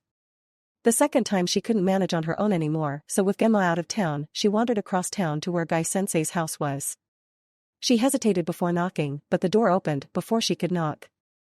Guy looked about like he always did, with the exception of being in a pair of looser pants and t-shirt. Still bright green, however. Tenten. Is something wrong? The concern on his face almost made her start crying right there, and he quickly ushered her inside. He settled her on the couch, bustling around to start tea and grab tissues. Did you have a nightmare? Guy asked, softly, sitting next to her as an open invitation. Tenten took it, leaning into him for a hug. She mumbled. Her hair was down, she hadn't bothered pulling it up when she left, and she felt Guy's hand running through her hair in an attempt to comfort her. I have them quite often, Guy admitted quietly. You don't get to be a shinobi and not have trauma. How do you manage? Tenten whispered. Depends on the nightmare, Guy decided after a moment. If it's the death of friends, I find it's helpful to have very recent pictures nearby, or if they're available, go to them, they'll understand. If it's the kind I suspect you're having, there's no specific way, universal to all. You just have to work out what works best for you. Tenten paused for a moment. Genma-sensei said not to ask Kakashi, but how does he deal with it? Guy sighed, looking about a decade older all of a sudden. He washes his hands raw. It's why he wears gloves all of the time, he sees phantom blood there. Tenten blinked sleepily. That doesn't sound great. It would be why Genma said not to ask him, Guy said, chuckling quietly. You can stay on the couch for the night if you wish. Tenten was too tired to disagree. 2 nights of lack of sleep catching up to her. She just hummed sleepily. When she woke up in the morning, it was to the smells of breakfast. Guy was in the kitchen wearing a truly awful pink apron with bright green stripes. Good morning, Tenten. He declared back to his usual volume. Morning, Guy-sensei, Tenten replied at a far lower volume, rubbing her eyes. Do you always do this? Yes. I find it far more pleasurable to wake up and have homemade breakfast than any sort of ration bar. Also far more filling and healthy. For some odd reason, as he said it, he glared at a picture of Kakashi and him set on the counter. All right, Tenten agreed with no little amusement. I usually just reheat any leftovers from dinner. That is also a worthy meal. Guy declared. Do you want any help? Tenten asked after a moment. No, it is almost done, my youthful student. Also, you are a guest here and need not help. Tenten, long used to Guy's views on politeness and loud volume, simply hummed an affirmative and sat at the table, starting to pull her hair up into its usual twin buns. When he set food on the table, Guy seemed mildly confused at her slow pace on doing her hair. Are you not capable of a much higher speed?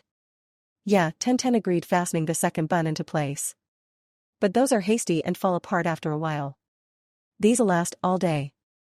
I will take your word for it. Guy decided, setting a plate and chopsticks in front of her. If her teammates were confused by her and Guy arriving together, they didn't show it or ask her about it. She was grateful for it. They went through their morning stretches, then the run. Miji. Remain at rest until Lee and I finish. Guy said, pausing when Miji stopped running to flop on the ground. I wish for a different schedule this time. Miji nodded, putting his arm over his eyes. Tenten hummed an affirmation, assuming that either Genma was coming over or she'd spar with Guy. Both had happened before. With Guy, they worked on her close combat weapons. Usually he always held back to the right point to challenge her, but not outright destroy her or make it seem like he was letting her win. Tenten fiddled with different weapons, cleaning, polishing, and sharpening the ones that needed it. With the invasion and the recovery from it, she hadn't had time for much of anything, even polishing and sharpening some of her weapons that she rarely used. She needed to check on the crows after lunch. Actually, she hadn't managed to do it in the chaos that was the last week or two.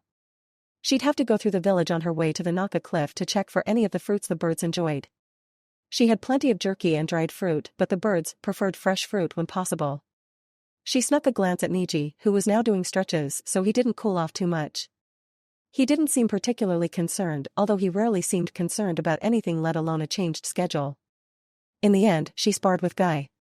All out? She called, somewhat worriedly. All out. Guy shouted cheerily. I want to see what you can do with Hiraishin. Tenten took a deep, steadying breath. Right. She could do this. Fight her teacher with Hiraishin. No big deal. She summoned a full set of kunai to her hands, ready to throw them. All right, let's go.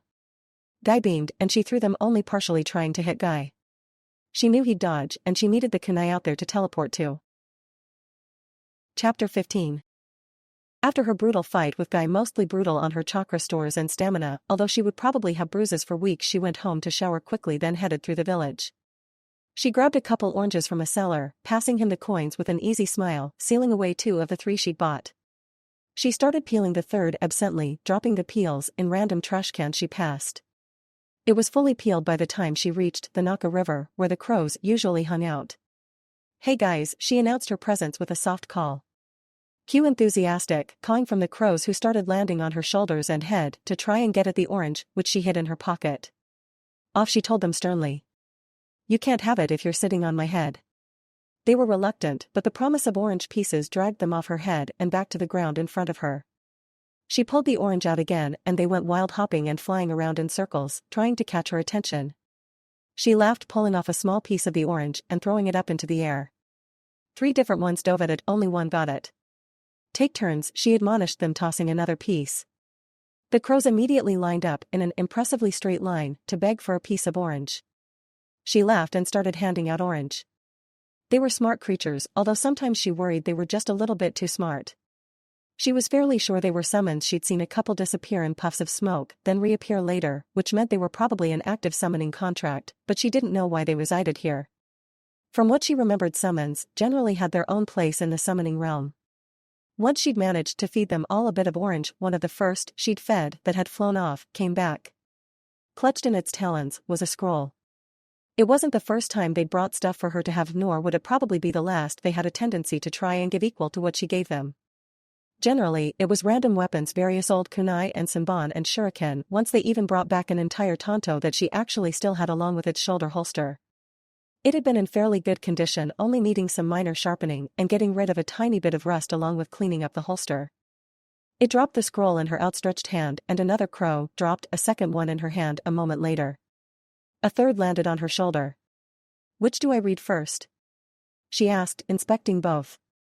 One was a simple scroll engraved on the ends with crows and tied with a simple red ribbon. The other was sealed with wax, a Sharingan pattern pressed into it. That, along with the Uchiha symbol carved into the ends of the scroll, meant it was a fairly old scroll. There simply weren't scrolls like that around anymore. Not since the massacre. The crow on her shoulder hopped down her arm and nudged the first one that had been dropped off before moving back to her shoulder. So she tucked the second scroll into her pocket to hold it and carefully broke the wax seal. She gently opened the scroll, mindful of any damage it might have collected in the time the crows had it. It was surprisingly pretty much entirely intact, the only signs of wear and tear being some blood stains she doubted came from crows. To anyone who is reading this, I can only imagine who you might be, but if you are reading this, you have been vetted by the crows and they have deemed you a worthy holder of their contract. I am Itachi Uchiha and one of the last 3 Uchiha alive, and I am the second holder of the crow contract. The first was my cousin, Shursui Uchiha. Enclosed within is his bingo book, page 1 he himself edited out of sheer annoyance. Tenten unrolled it further and found the page. Amusingly, several things had been crossed out and fixed, mostly with larger numbers. A few things had also been added at the bottom, including an affinity for genjutsu, something about a fancy Sharingan, and strangely enough a comment about perfect eyeliner. She decided not to question it too much. He was a jounin. Jounin were always a bit strange. He was pretty good looking, but he was an Uchiha. They were pretty much infamous for being unfairly pretty, and Shursui was no exception. Wait, that holster. She recognized it.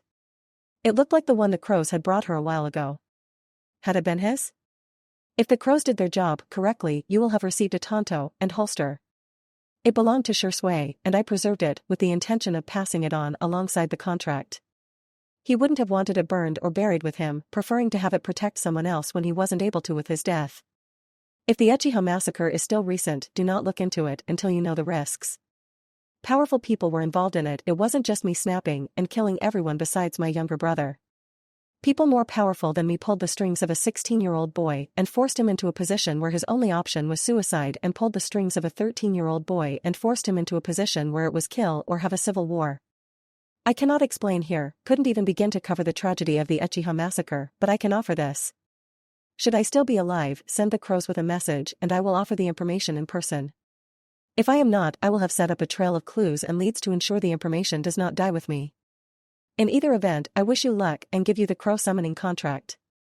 Sign your name in your own blood, then put a bloody handprint of your dominant hand at the bottom. The crows will come when summoned. They are well trained and can write and read Japanese as well as understand Konoha civilian shinobi and Umbu sign language. I wish you luck, Itachi Uchiha. Tenten needed to sit down. That was a lot. She plopped down on the ground, startling the crows around her a little bit, but they soon settled back down. That was a lot. A lot to take in. What risks was Itachi talking about? And why did he seem to separate looking into the massacre from asking him for information? And was she seriously considering actually asking Itachi Uchiha, the famed perpetrator of the Uchiha freaking massacre, for information about this? Although most of what was in the letter was extremely concerning. She hadn't known Itachi was 13 when the massacre happened? He had been what was her age now, and forced into that from what had been said. One of the crows pulled the other scroll out of her pocket and dropped it in front of her insistently. They wanted her to sign it. It seemed like the contract held a lot of weight. She couldn't decide whether to be honored she was picked or concerned about shouldering it. She picked honored for now. She carefully untied the ribbon, then opened the scroll. It was small, 4 boxes there. She suspected it'd expand later, or would be expanded somehow. The first signature was Shursui Uchiha and a small handprint. It must have been signed when he was young. The second was Itachi Uchiha and had similarly small handprint, although slightly larger than the first. She bit her thumb and forefinger writing her name, Tenten, then smearing blood across her hand and making a handprint. It was larger than the other two, and she couldn't help but feel a bit sad. It didn't sound like either Uchiha had a childhood at all, if being jounin at 16 and 13, respectively, said anything. The crows squawked and flapped their wings around her, and she just stared at the scroll. They celebrated a new summoner, and Tenten ever so carefully tied up both scrolls, storing them away in a seal she carefully visualized into being over her heart. Storage seals were easy. She could do them without difficulty. "I'll see you guys later," she said to the crows. "I need to get into town. It's getting late and I'm tired." They crowed at her in farewell, and she left looking no different than when she'd entered the area, the new seal hidden by her shirt, everything she'd learned tucked away safely in her head. Perhaps she'd ask Kakashi or Guy tomorrow if they knew anything about Itachi and Shursui. It couldn't hurt to ask. She reached her apartment and found nothing in the fridge. Going out it was then. She didn't have the energy to cook tonight. Not tonight. Not after the spar with Guy and the whole mess with the crows. She did put up a reminder to go grocery shopping though. She'd need to tomorrow. Perhaps she'd take out the tanto and resize the holster enough to fit her so she could wear it around. She didn't generally wear weapons, but she might as well with that one. Maybe if she couldn't sleep or woke up from a nightmare again. Her nightmares ended up filled to the brim with crows and rivers of blood corpses piled high, and Itachi standing in the middle of it all staring at her almost menacingly. Chapter 16. She didn't sleep again that night and spent the rest of it resizing the holster to fit her instead. The next day was a rest day for which Tenten was grateful. She didn't think she could manage practice after all of yesterday. Plus she had things to do. Primarily grocery shopping. While out at some point, Kakashi ended up walking with her. She wasn't entirely sure when it happened, it just did. "So is there a reason you're accompanying me on my grocery trip?" Tenten asked, casually, knowing full well anything else would scare the guy away. He was weird like that. "You look tired." "Having nightmares all night does that to a person," she remarked, staring straight ahead. "I suppose you would know that though." Kakashi just grunted. "Did you know an Uchiha by the name of Shursui?" Tenten asked, curiously. She knew her teacher's eternal rival and best friend had been an Umbu for a long time. Maybe he knew of the two. "Why?" Kakashi asked suspiciously. Tenten traced the edge of the harness. "No particular reason. Just curious. Curiosity can get you killed. The saying is curiosity killed the cat, but satisfaction brought it back. Satisfaction won't bring anyone back. Nor will it change what happened. Ask Genma. He knew Shursui." Tenten watched his back disappear into the crowd. That was weird. Kakashi, in general, was weird though. Well, it looked like she was finding and asking Genma today instead. She didn't actually find him until late afternoon after shopping and a nap prompted by the concerned crows that somehow got into her apartment just to parent her. "Tenten? I didn't think I'd see you today," Genma trailed off as he turned around and saw her. "Where did you get that holster?" Tenten touched it with one hand, then looked around at the very deliberately not at all interested jounin. "Maybe let's go somewhere with less eavesdroppers, and I'll tell you?" She offered, staring at the jounin and shinin around them. They had the good grace to at least look somewhat sheepish. "Right. My apartment is reinforced and sealed up pretty tightly. We can go there," Genma said after a moment's hesitation. "I was going to show you something I found we can work on anyway. We can talk while I show you." Tenten nodded agreement and followed behind him when he shined away. Genma sealed up the apartment behind them once they arrived, then sunk onto the couch. Tenten sat across from him in the sole armchair. He looked tired, all of a sudden rubbing a hand over his face. "Guy warned me you guys got the caravan to Iron Mission. Warned me that you were speaking to the crows. Should have known it would lead to this." Tenten tilted her head, remembering Itachi's warning about knowing the risks before she looked too far. "If you can't or don't want to talk about it, that's fine," Tenten offered. "We can work on the thing." "No, it's high time someone knew about the boys," Genma replied quietly. "That's what they were, just boys, children caught up in a war that shouldn't have been theirs to get caught in the middle of." Tenten listened quietly, unwilling to interrupt him and risk not getting the information she wanted. "They were both on an Umbu squad with me," Genma said, putting his feet up on the coffee table. "Weasel and Squirrel." Shursui Squirrel wasn't common in the squad. He wasn't quite an Umbu, more of a person who had the clearance and the ability to be on call if a mission required him. They were small, but Kakashi wasn't all that much older than them anyway, so we accepted it without too much difficulty. We should have questioned it when Shisui disappeared without a trace and it was labeled suicide. Genma took his feet off the table and leaned forward, hiding his face in his hands. We should have questioned it when Itachi, who'd previously shown no inclination towards genocide, suddenly slaughtered his entire clan not even a week after Shisui's death. Tenten hardly dared to breathe, carefully storing away the information. Shisui's holster and Tonto looked just like that, Genma said after a long moment, voice shaky. His body was looked for by the stars. We looked for it combing the Naka River and surrounding forests, but we found nothing. Not even his holster or Tonto. Tenten gently touched the holster again. This is his. The crows had it. Genma's head shot up and Tenten tactfully ignored the slightly damp face and puffy eyes. It is? I thought it looked just like his. They also had a note and their contract, Tenten added carefully. I have both with me. Genma paled ever so slightly. Keep both of those on you and hidden at all times. Not even when you think you're alone can you read it, and not in your apartment until I go in and help you seal it completely up. Tenten nodded wordlessly. May I see the note?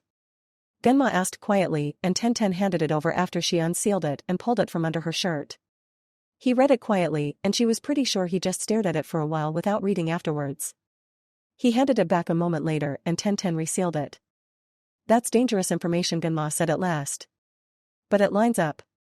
Itachi is correct though, Tenten. He was involved with dangerous people still in Konoha, and you were only a genin, a chunin if you were promoted because of the exam. He was a jounin. Even with Hiraishin, you can't stand against them. Tenten wondered who these dangerous people were. There were only so many people in the village it could be. She'd keep an ear to the winds and try and figure it out. She'd have to put pieces together without people knowing she had any pieces at all, it seemed. Well, she'd wanted to be a sneaky undercover type of ninja as a kid, might as well try now. Genma took a deep breath and Tenten looked up at him quizzically. Let's take a look at what I wanted to show you, HM. A better note to end on than that anyway. Yeah, Tenten agreed quietly, wondering if the holster was why Kakashi had started walking next to her earlier. He'd seen it then, thought it was Shisui's. Well, it was, even if she'd had to adjust it quite a fair amount to fit her far slimmer shoulders. It probably was. She wondered if Kakashi would give her the same warning to beware the risks of looking into this. He probably would, just as cryptically as possible, knowing him. Chapter 17. Tenten was still deep in thought when she left Genma's house when it started getting dark. The seal had helped take her mind off it a little bit, although not by much. She did have to wonder where he'd found the massive seal, though they'd only managed to decode a portion of it, and so far it looked like some sort of weird storage seal, except not. She somehow ended up near the gates when they opened to show Naruto parading triumphantly in 2 Sannin following him. Jiraiya and Tsunade, along with a third person who looked about Genma or Kakashi's age. Tenten hadn't ever thought she'd actually get to meet the slug Sannin. She had famously gone rouge from the village and swore never to return, but here she was. Tenten had idolized the woman when she was younger and still admired her strength, even if she knew she couldn't follow in the slug Sannin's footsteps as a medic. Tenten. Naruto greeted her cheerfully and loudly. Come to see us when we came in? It was coincidence, she informed him. Jiraiya Tsunade, she inclined her head to the Sannin respectfully. She smiled apologetically at the third person. I'm afraid I don't know your name. Shizen, the woman replied, smiling politely. Tenten nodded, storing the name away. All right. Let's get this over with. Tsunade said, well, borderline shouted. Come on, Squirt, if we're doing this, you're going to be there to suffer too. Where are you going? Tenten asked Shizen, who seemed the least crazy. Tsunade agreed to be the 5th Hokage. Shizen sighed, quietly clutching her tiny pig closer. It was a very cute tiny pig. So we must inform the elders. Tenten wasn't afraid to admit it took her a moment to come up with their names.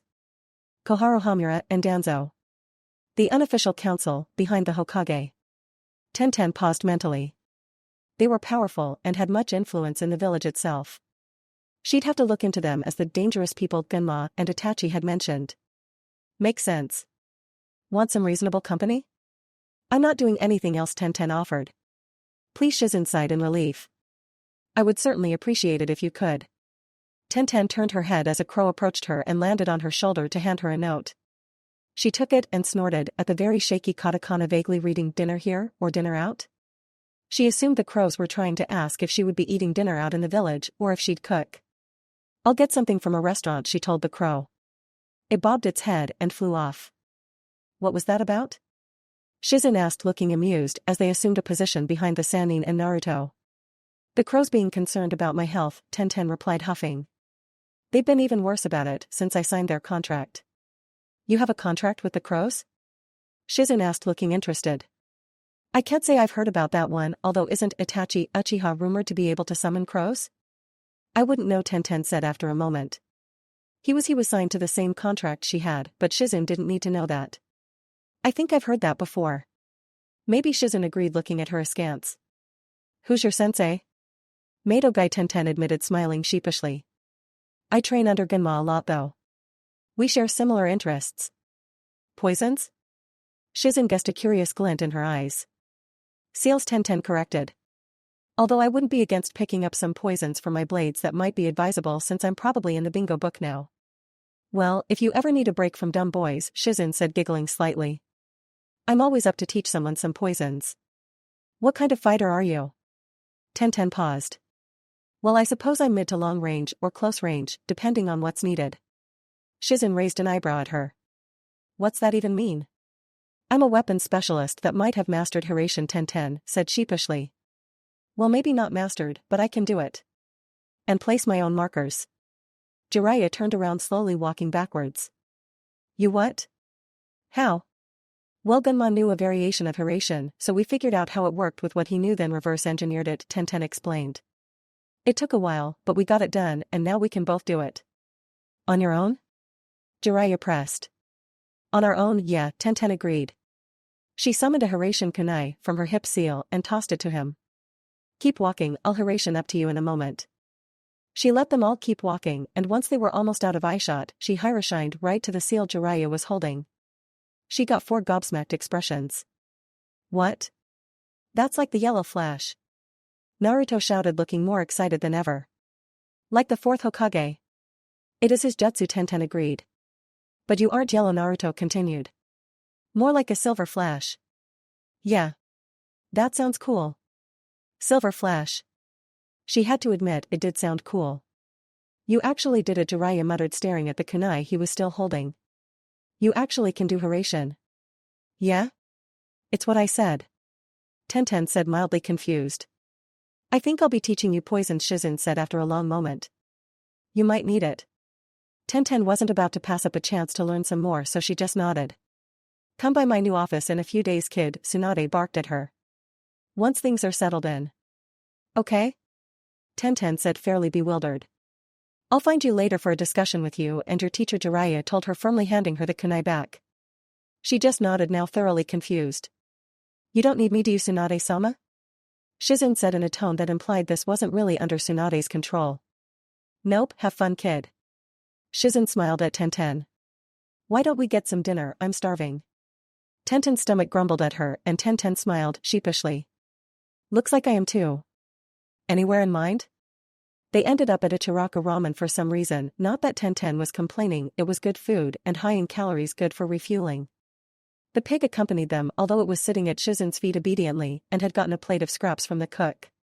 When did you finish learning Hiraishin? Shizen asked after they were both starting in on their second bowl of ramen. Tenten tried to count the weeks back. Not very long ago. I'm sorry, I haven't been keeping track of the days. I did have it done by the Chunin exam's 3rd round. I used it then and in the invasion following it. You'll want to keep an eye on the next Tsunabingo book, then Shizen sighed. They'll put a warning out for you even if they don't know who you are yet, since you are a genin still. I'll see if I can find a copy, Tenten agreed, finishing off the last of her broth. Why do you want to teach me poisons all of a sudden? Not that I mind. You're still young, and if you've shown Hiraishin where other nations could see, you're going to be targeted, Shizen explained, signaling for another bowl for both of them. The more chance you have of killing anyone who tries to kill you, the higher your survival chances will be. Letting you learn poisons will help on missions and things. It'll help make sure you don't die too early. Tenten stared at the new bowl. Right. Hiraishin was dangerous. The 4th Hokage had slaughtered thousands of people in an instant during the last war. He had been a serious threat when he was alive. She had the chance to be an equally bad threat. Of course they'd try and eliminate her before she got too powerful and hard to kill. With any luck, Guy and Genma, and I can help keep you alive until you're powerful enough to stand on your own and keep yourself safe, Shizune said, stirring the ramen without really eating it. Tenten put a bite in her mouth on habit, not really tasting it anymore. They're all going to be targeting me? Tenten asked quietly. It was about to get a lot more dangerous for her teammates. She was suddenly glad Genma and Guy both agreed she had a high chance of making Chunin, which meant she didn't have to go out on missions with her teammates. She could, but she didn't need to. It had let her dictate her own schedule a little bit to squeeze in more training with other people when possible. Iwa especially, Shizune agreed. They suffered the most because of Minato in the last war. They're going to be very keen on stopping a threat like that from popping up again. I'll just have to be careful, Tenten said, taking another bite. It tasted like sawdust, but she ate it anyway. Very careful.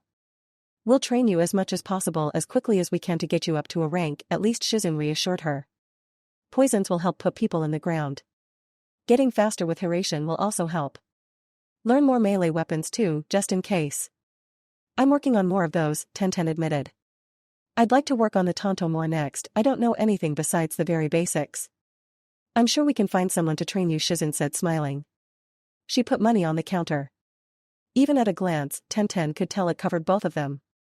Dinner on me. I have a feeling you'll need the energy for tomorrow. She left before Tenten could protest, the little pig toddling after her. Tenten drained her bowl, handing it back to the chef, before getting up and leaving as well. As she walked home, she stared up at the stars and wondered how on earth the cards had managed to fall so that she had not only surpassed her teammates, a feat she previously hadn't thought she'd manage without far more time, but she had managed to draw the attention of both Sannin and line up even more teaching for herself. An interesting day, that was for sure. The crows greeted her when she got home, demanding pets and to know if she'd eaten. She reassured them she had, then got ready for bed and passed out. Chapter 18. They did have practice the next morning, so Tenten got up stupidly early, cooked herself breakfast and a packed lunch from those leftovers, ate and headed towards their usual training ground.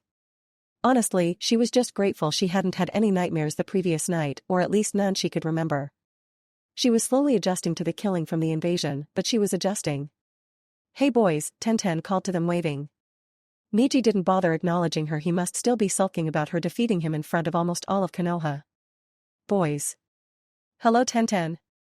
Lee greeted her cheerfully. How are you? Did you know Naruto got back? I saw him at the gate, so yes, I did, Tenten agreed, sitting next to him. They were all early. Guy would be a bit late, probably pestering Kakashi for another challenge or something. He brought back Tsunade. Yash. He is very youthful. Lee said, grinning. I see you have had a wardrobe change? Tenten, who'd forgotten she was wearing the holster and Tanto, reached up to touch it. Oh yeah, I was planning on getting better at the Tanto, and found this holster, so I figured I might as well use it. It looks cool, so I figured I'd add it. It does look very nice. Lee praised, giving 2 thumbs up. Thanks, Lee. Tenten agreed, pulling out the Tanto to run over it for any rust and to make sure it was sharp. It was a high-quality blade, it needed to be taken care of. That's an Uchiha-style Tanto, Niji said, startling Tenten slightly. Huh? She asked, although she'd already figured that since it had belonged to an Uchiha. The Tanto. The Uchiha made Tantos in a specific way. That's an Uchiha-style Tanto, Niji said coolly. I'm surprised you didn't notice. I've also never owned an Uchiha-style Tanto, Tenten huffed. And I haven't exactly tried to compare it to my other ones. Of which she had 4. She drew out the other 4. It took a moment to find them, but she managed it and laid the 4 out with Shirsui's in the middle. She'd known the 4 were all different styles. She'd collected them on various missions to random places. The one on the far left was a pretty badly done one, but she could still chuck it at people, so she did. If it broke, then it'd just hurt whoever she threw it at more. The one next to it was Kumo style, shorter and able to channel lightning chakra. Then Shirsui's, longer than both of them, but not long enough for a katana. The one after that was from the land of iron and slightly blued, made with excellent steelwork and able to channel pure chakra through it. The one on the far right was from an unidentified place, although after learning how to check things for seals she was sure it was covered in seal work. It was longer than the Kumo one, but not by much. Well, now I can identify something directly, Uchiha style, Tenten noted, staring at the 5 Tanto intently, before turning her gaze on Niji. But how did you know? Niji grimaced at Tenten like she was torturing him or something, but pointed at the handle. There's an Uchiha crest on the handle. Barely visible. I'm not surprised you didn't notice it. Tenten blinked in surprise and checked the handle. Sure enough, there was a barely visible Uchiha fan on the handle. When did you get the Uchiha Tanto? Miji asked, narrowing his eyes. Tenten debated lying about it, then decided the boys could pick whether to believe the truth or not. The crows gave it to me. I guess they had it stored somewhere. I had to clean and sharpen it, of course, but it and the harness I'm wearing were in good shape. Probably only been there for 8 or so years. Miji just made an unamused noise staring at the Tantos. Tenten wondered exactly why he seemed so interested in it, but opted to brush it off, sealing the Tantos away and resheathing the Uchiha one on her back. Guy arrived a moment later, grinning like he'd won one of the challenges with Kakashi. My youthful students. We have a new Hokage, if you have not already heard of the news. Lee and Miji obviously hadn't heard yet based on the surprised expressions.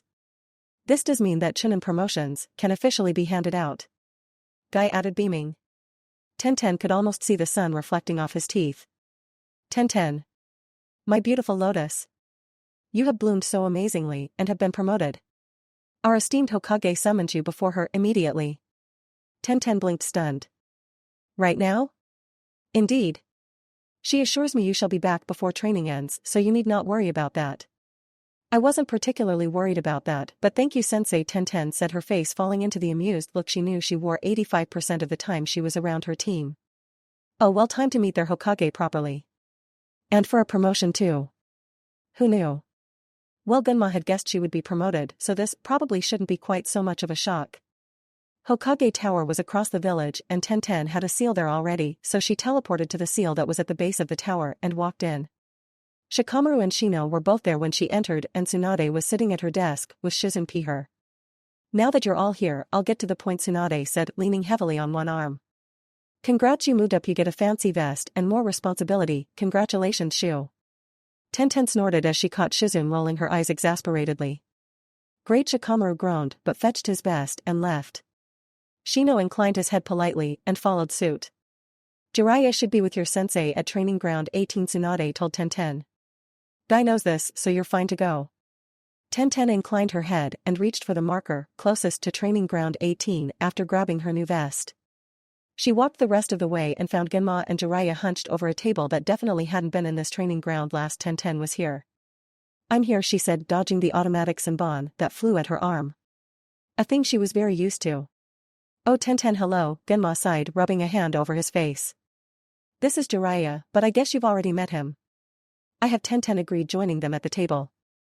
Alright, I assume I don't have to impress on you how dangerous the fact that other nations now know that you have Hiraishin, right? Jiraiya started with. I got the gist, Tenten agreed, remembering the talk with Shizun. Good, Jiraiya said. It's a problem for both of you, but mostly for you. You're barely a Chunin and you've been a shinobi for what, a year? Tenten nodded. A year and a few months. Right, whatever. Genma's been a special jounin for years and trained with Minato beforehand on top of having his own specialization. He's strong enough to stand on his own even with everyone gunning for him since he has the Hiraishin at his disposal. You don't have any of that. What do you have anyway? Weapons, Tenten said, Frankie. I'm skilled in a vast number of them and passable in even more. I can use any weapon you give me with some degree of proficiency. My aim is better than Genma's. Last we checked, I have a summoning contract with the crows, and I'm relatively good at Fuinjutsu. Yeah, great, whatever, but that won't get you very far. Jiraiya replied brutally. Genma agrees with me, we need you stronger and quick before we let you out of the village. Suna's going to have you in their bingo book as fast as possible, and that will put every bounty hunter on your tail. And all the other villages will be trying to hunt both of us down, Genma added. I was in the bingo book before, but you weren't. You're coming out of nowhere and everyone's going to be lining up to try and kill you. Great, I get that, Tenten snapped back. So what are we doing about it? We're hijacking you from Guy, Jiraiya said. I'm heading back out with Naruto again in a couple of months. I'm going to stuff you full of everything I know about Uzushio and their sealing style, as well as everything I can teach you about seals. Shizun and I will also help you in matters of poisons, Genma added. And Kurenai's offered to teach you some Jinjutsu that'll help you with your weapons. Jinjutsu that move with you and will confuse everyone. Kakashi and Yugugo have offered to teach you more Tanto and Katana respectively as well. How did you get the crow summoning contract anyway?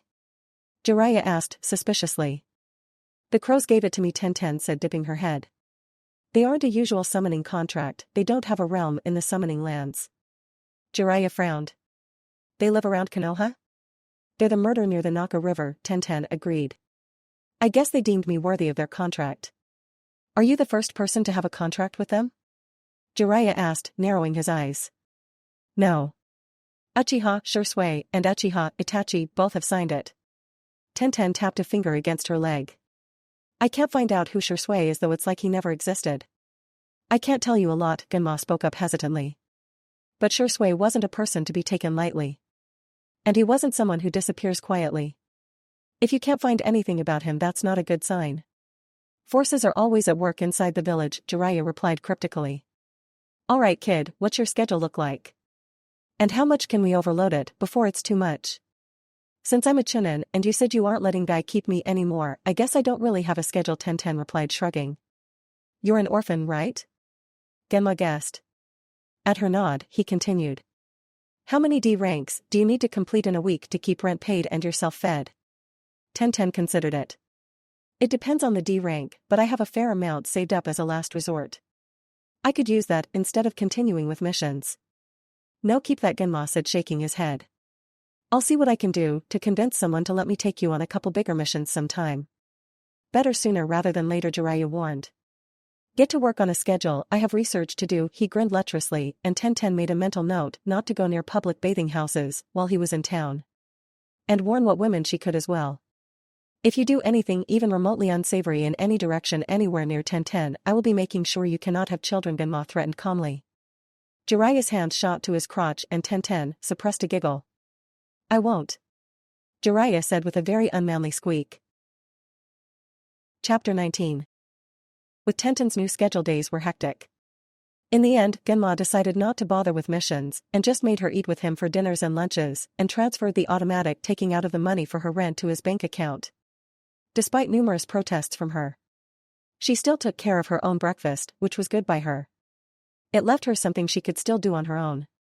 Excluding the loads of homework she often had from Jiraiya and Shizune.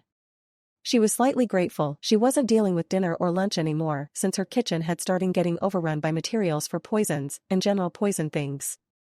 She was starting to amass a collection of poison scrolls exclusively filled with poisons alongside a matching antidote scroll, which held all the antidotes for every poison Shizune could come up with, and then some from Tsunade.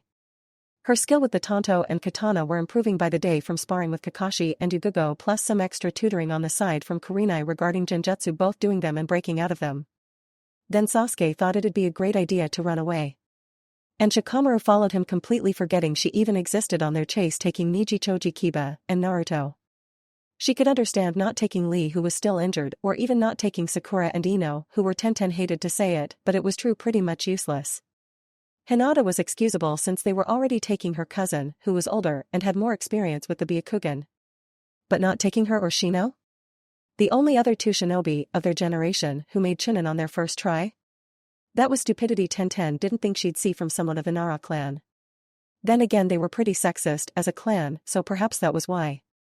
It was a stupid reason anyway. She was on break for the moment, resting after being healed by Tsunade after Kakashi accidentally almost gutted her. She was still slightly annoyed at him for that one. Shino sat down next to her. I assume you heard the news? Yeah, who didn't? Tenten scoffed. The Uchiha heir, the last Uchiha, running away like a rat running away from a cat. Worse considering he is betraying the village. Shino said darkly. Worse indeed, Tenten agreed calmly, ignoring the angry buzzing of the Aburame next to her. She paused. What was Lee's marker doing moving away from the village like that? Is something the matter? Shino asked, curiously. Lee's leaving the village. I can sense the marker I put on him running after the party. Shino frowned. Is he not still injured? Yeah, he is, Tenten said, frowning. Despite his best attempts to pretend otherwise after the invasion. Yes, you roomed with him for a while, yes? Tenten didn't want to know how he knew that. Yeah. He should still be on crutches, despite Tsunade's best efforts. Shino stood up. We'd better go fetch him then. We'd better tell Tsunade and then go fetch him, Tenten suggested instead. Then she can know to be ready when we get back and be ready to metaphorically gut him like a fish for doing this. Shino blinked, but otherwise showed no sign of emotion. All right. That then. They hurried to the tower and Tenten waved to the receptionist who knew her from her many trips in to see Shizune and let them pass. I was not aware you were here often, Shino admitted. I'm training with Shizune a lot, Tenten said, shrugging. I'm pretty common around the tower now, both for some healing from Tsunade and training from Shizune. I see, Shino agreed. Tenten opened the door with a chakra string before they reached it and ran inside. You'd better not be back here for more healing, brat, Tsunade huffed when they ran inside, not bothering to look up from her paperwork. I'm not promised, Tenten said quickly. I sensed Lee's marker I stuck on him a while ago moving away from the village. I assume you haven't cleared him for missions yet? I haven't, Tsunade growled. Since I'm a bit stuck here, I assume you two want to go hunt him down, and I assume by extension crash Shikamaru's fetch the Uchiha mission? That would be a correct assumption, Shino agreed. Yeah, that'd be great. I'll write you down as sent backup, Tsunade agreed. Head out immediately. Tenten turned to Shino and offered her hand. I can get us straight to Niji, who's a bit behind where Lee's now, presumably fighting someone, to see if everyone else needs some help with Hiraishin. Shino blinked, apparently momentarily confused, then nodded and accepted her hand. Tenten reached out to where she could sense the marker on Niji and triggered Hiraishin, bringing them to Niji's passed out side. Wow, he passed out dramatically, Tenten commented. Can you handle that other passed out, probably dead guy? I will ensure he is dead, Shino confirmed. Tenten nodded and saluted before teleporting to Lee's side. Or rather to Lee and Gaara's side, since apparently they were fighting together now. So who wants to guess who's the idiot here? Tenten asked in a cheery tone. The one who forgot that our Hokage is a very powerful medic who will not appreciate you trying to do stupid things to get yourself injured further, or the idiot who thought sand was going to fix everything. Bracken dance rang out across the clearing and Tenten chucked a kunai at it and then off to the side, grabbing Gaara and Lee's shoulders as soon as the bones started exploding out of the ground and teleporting off to the side. I apologize. But I needed to assist Naruto. Lee said, not really apologizing. You'll be apologizing more when Tsunade gets through with you, Tenten informed him venomously. You and the rest of the idiots who forgot that I have been training my butt off more so than any of you and was one of 3 people to make Chunin, the other of which was also left behind because Shikamaru is apparently a moron. Gaara looked almost surprised at her outburst and was even more so when a bone spike exploded out of the ground in front of them, and before Tenten could throw another kunai to get them away, Kimimaro attempted to straight up kill Gaara only to stop right before he stabbed into the Jinchuriki's head. He slumped over a minute later and Tenten pressed her fingers against his neck. He's dead, she reported. Now we'd better go collect the rest of the idiots. Ah yes, Lee agreed, looking contrite. Tenten summoned the pair of crutches she perpetually carried around in a scroll in case Lee pulled something like this, which he did often, and handed them to him.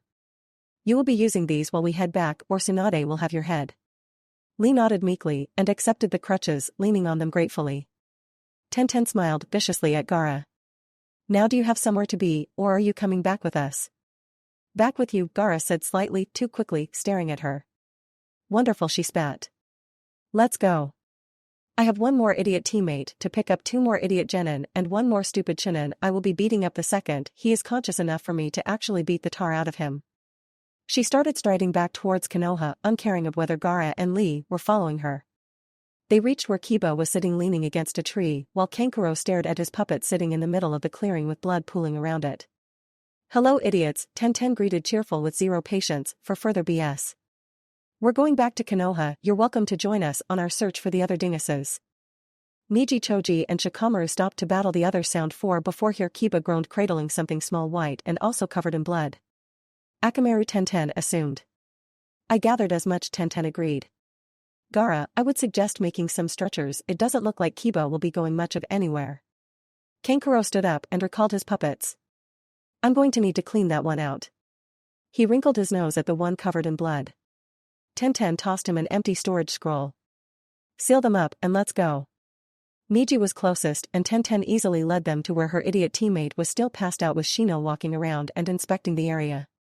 He nodded politely to her and she nodded back. Gaara made another stretcher of sand and Tenten picked up her teammate easily and dumped him onto it. Choji was similarly passed out and was also placed onto a stretcher. Shikamaru and Temari were last and neither was passed out or even all that hurt. Hello absolute dingus, Tenten greeted, cheerfully smiling in the way that her teammates had learned med-run, and maybe find something to appease her because she is going to use you as target practice. She casually ignored everyone around her, carefully backing away, and Temari's feral grin. Would you perhaps like to explain why I one of the 3 people that made Chunin this most recent Chunin exams and Shino the other person who did that weren't included on this particular mission? Or even warned so we could be applied as backup? Shikamaru looked like he hadn't realized how much danger he was in. You just didn't seem useful. He yawned. Troublesome. Tenten's face went carefully blank with how hard she was trying not to murder him. Well, I suppose that I can see where this might have gone wrong. I see that you have been rescued by Temari, who you might just remember beat in the preliminaries. And you brought along my teammate, who I also beat in the Chunin exams. You're a mostly long-range fighter, Shikamaru pointed out. With few other skills. I needed close-range fighters. Perhaps you didn't hear, Tenten remarked, pulling out one of the poison kunai. I've been training with multiple people on a variety of arts, including such wonderful things I could use to murder you, such as poison seals, genjutsu, and further training in close combat weapons. When you can hit a fly at 30 meters while fighting, Lee, you can inform me. I am a long-range fighter with few other skills. Plus I can teleport. You didn't even think that I could save someone's life by being ready to be used as fast backup. You could have killed someone by not thinking of using backup. My teammates could have died and we could have lost Kiba and Choji if I didn't get in here to collect all of you. Shikamaru seemed to realize a slight portion of the danger he was in and paled slightly at the sight of the kunai. Now give me one good excuse why I shouldn't impale you with this and leave you to Tsunade's tender mercies. 'Cause we need him to do the report, Temari pointed out logically. He is the technical leader for this operation. You make a valid point, Tenten agreed, not actually really caring about that. Oh well. I was looking forward to making a very good point about how much of a dingus he is. I'll live with beating his back end later. I'll be there to see it, Temari promised, grinning. Tenten smiled somewhat forcedly at her. Wonderful. Now we need to get back to Konoha. Some of these dingus need medical attention. Chapter 20. When she woke up significantly calmer and probably able to actually see Shikamaru without attempting to murder him, she made herself breakfast, then got ready to head to Genma's for poison lessons. Someone knocked on the door just as she was about to leave, and when she opened it she found Lee bent in half and holding out an offering of chocolate. Tenten blinked bemused, but took them anyway. I apologize for being unyouthful and not speaking up when Shikamaru didn't think to consider bringing you. Lee shouted a bit loud for right outside her apartment. And for going out when Tsunade had not cleared me to fight yet. I am very sorry. Tenten chuckled and patted his shoulder. It's all right, Lee, as long as everyone's all right. Lee was quick to reassure her. Even Naruto is all right, although he will be in the hospital for a while. That's good to hear, Tenten agreed. I have a place to be, but thank you for the chocolates. Of course. It was the least I could do for all the trouble I caused. Well, you're the one that alerted me you idiots would need help, so it's forgiven, Tenten told him firmly. Now please move, I have a place to be. One she didn't feel like Hiraishining to. Lee moved aside, then turned and speed walked away, and Tenten followed at a more sedate pace, because that was the way to the stairs. Which she needed to get down. Because she was a polite ninja, not one that just indiscriminately went out windows, like some sort of heathen. On the break, she had after poisons and before sealing, while Jiraiya couldn't be bothered to show up because he was busy being a pervert, she dropped by the Yamanaka flower shop to grab some flowers for those still stuck in the hospital. Ino was actually manning the counter when she got the flowers, and thus Tenten was dragged into some idle chatter while Ino rang up the flowers and tied them with cute ribbons. So you apparently did something, because Shikamaru's been almost panicked about something, Ino commented like it was offhanded. Tenten knew full well it was far from offhand. I threatened him a bit and called him a dingus, Tenten admitted. And gave him a bit of a lecture. That'll do it, Ino agreed, nodding. I saw one of the papers he was frantically scribbling on. He's trying to find a suitable apology gift for you. Or at least I assume that's what the list was for. Ali dropped by my apartment earlier with chocolates and an apology, Tenten said, tapping the hip pouch that still held the chocolates since she hadn't managed to eat them yet. She would later though. I'd expect an apology from the rest of the boys, then Ino said, smiling. Congratulations, you managed to probably get the attention of several clan heads. Tenten made a face. Should I be glad or should I be dreading that? Glad maybe? Ino suggested, shrugging.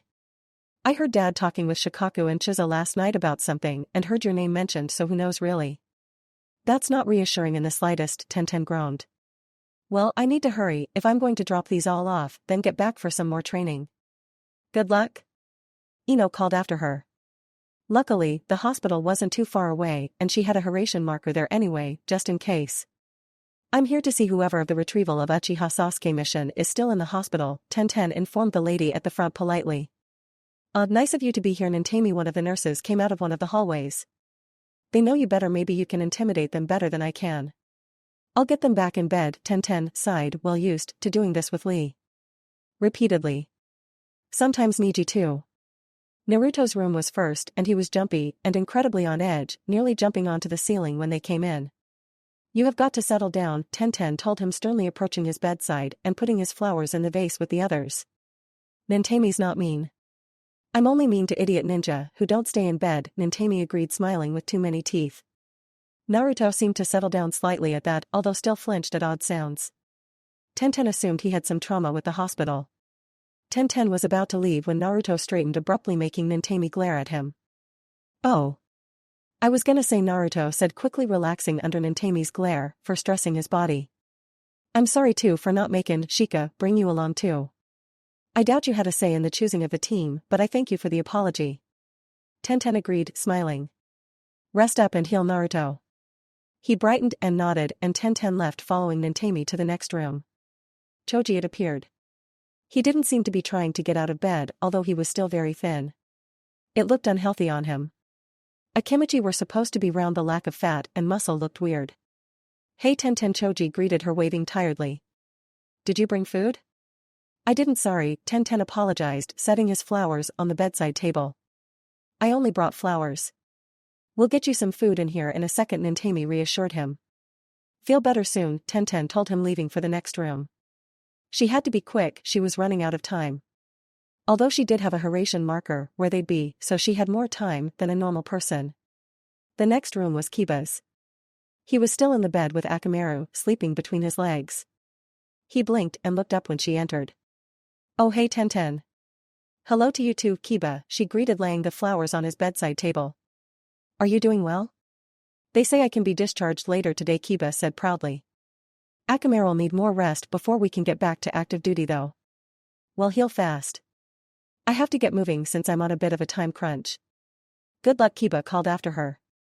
Tenten waved and followed Nantami to the next room. Miji, who was out of bed and staring mutinously out the window. Hello. Tenten said cheerfully. Any news on when you'll be discharged to Guy's merciful hands? He turned to glare at her. She smiled innocently at him. She placed the flowers on the bedside table. You'd better be authorized to get out of bed, she added, glancing at Nantami, who didn't seem to be particularly annoyed at him. It's fine, Miji grunted. Your teammate is mostly done, just one more chakra healing session and he'll be discharged, Nantami added. Good for him, Tenten said, giving a more real smile. Miji was apparently feeling antisocial, because he just gave another grunt. Since you're being antisocial, I'll leave, Tenten sniped. Good luck with your last healing session. Since Miji wasn't prone to replying to much and Tenten was out of time, she nodded to Nantami and reached out and grabbed the Hiraishin seal to where she needed to be. More training, here she comes. Chapter 21. Tenten was there for Naruto and Jiraiya, setting out, uncaring of how early it was for everyone who wasn't trained by Guy for a year and a half and still regularly went to morning practice when she had the time.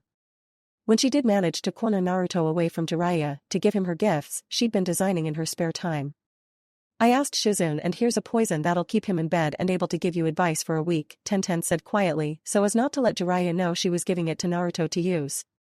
Send a letter if you want another dose, but that vial has 3 doses in it. The spoon attached to it is its measuring thing. A bit more won't kill him, but he'll be sicker, and a bit less will make it wear off faster.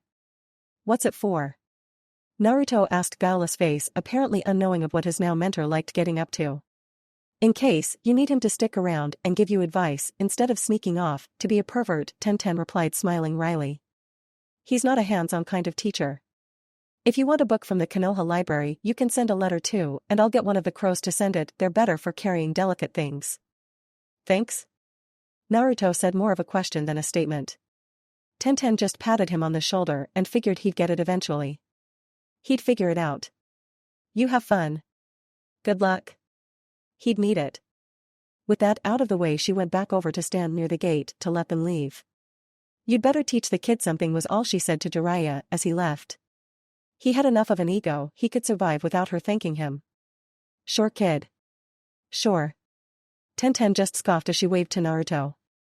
Since Kakashi had finally started paying some attention to Sakura, after Tenten threatened him into it with telling Guy where he was anytime he was looking for him, Yubigo was an umbu and had other stuff to do, and she was mostly done learning from Shizune. Tenten was left with more free time than she knew what to do with after her hectic schedule from right after the exams. She took missions with Team Guy, trained with them more often, and thoroughly enjoyed kicking Niji's butt every time they were left to spar without any other instructions. Tenten was always nice enough not to use poisons. Lucky him. Once particularly boring afternoon, Tenten remembered the scroll that had been with the summoning contract and pulled it out again, reading it over. She did have to wonder what Itachi had meant by recent. Did he not want it looked into until it was 20-30 years after the event, or was almost a decade enough time? Either way, she was curious enough to go looking for more information. Genma was out on a quick assassination, so he'd be gone for a few days. She'd already asked Kakashi, who hadn't wanted to say anything, so she had to figure out something else. Well, the Uchiha had been the ones massacred, right? And with Sasuke gone to who knows where and minimal security actually on the compound, because no one really wanted to mess with it, she could probably sneak in and see if they had anything that could give her more information. Most entrances were defended by at least one umbu and a chunin to shoo people away. The umbu made it harder, so Tenten didn't do anything for a while. Then she realized that the crows had been the summons of Itachi and Shisui Uchiha. Maybe they knew a back way in. Crows were very smart and had good memories, so it was definitely possible. The crows were able to show her a back way in, and then further led her to an underground area full of scrolls. Scrolls that would hopefully give her a better idea of what she was working with. She had to stop after the third one and sit back to contain her nausea. She could handle a lot, but some of the plans here were beyond even her strong stomach. They were talking about massacring most of Konoha. For what a temporary respect. Fear? Did they want their own clan to be slaughtered? They couldn't fight against Konoha forever. She managed to swallow back her bile, to go back to reading. It recorded Itachi infiltrating Umbu to get information and be in the Hokage's good graces. Shisui growing increasingly stressed as more and more pressure was put on him as the friendliest and most open and obviously kind of the Uchiha. All of it was recorded for history to see. Tenten had to seal away every other scroll. She found unable to continue reading now. Maybe later, when she inevitably woke up in the middle of the night from nightmares she still had regularly. She was of course up in the middle of the night, as happened a lot. At least now she had enough free time to actually just get 4 hours of sleep at a time. Even if not all at night or even remotely in a row. She's getting enough sleep, she swears. The one she was reading now was an investigation towards Shisui's death. His body was never found apparently, and despite the suicide note, Itachi was apparently a prime suspect. Couldn't they just leave well enough alone and let Itachi mourn his friend? She would say it was sick, but she already knew that from the plans. The crow currently in her room apparently sensed her distress from it and came over to demand cuddles. She was plenty happy to put the scroll down and oblige. Chapter 22. She was mostly out of other options, so she supposed it was time to ask Itachi. Tenten wrote a letter for the crows to take slowly and over several days, while she stressed about the fact that she was in fact contacting a known murderer and village missing ninja.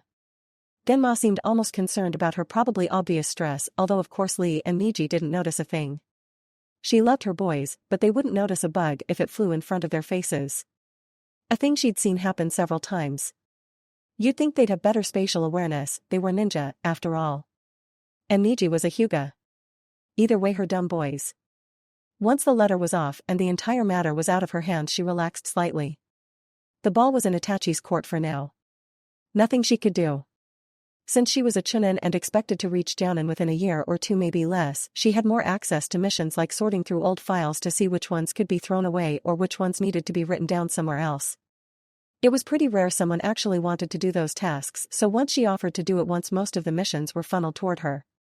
She didn't mind. Most of the mission reports were absolutely hilarious, and the ones she wasn't allowed by clearance to read had already all been weeded out before the files got locked away in the storage room. Plus the pay was good, so that was definitely a bonus. And it kept her busy enough to keep her mind off the letter that had definitely reached Itachi by now.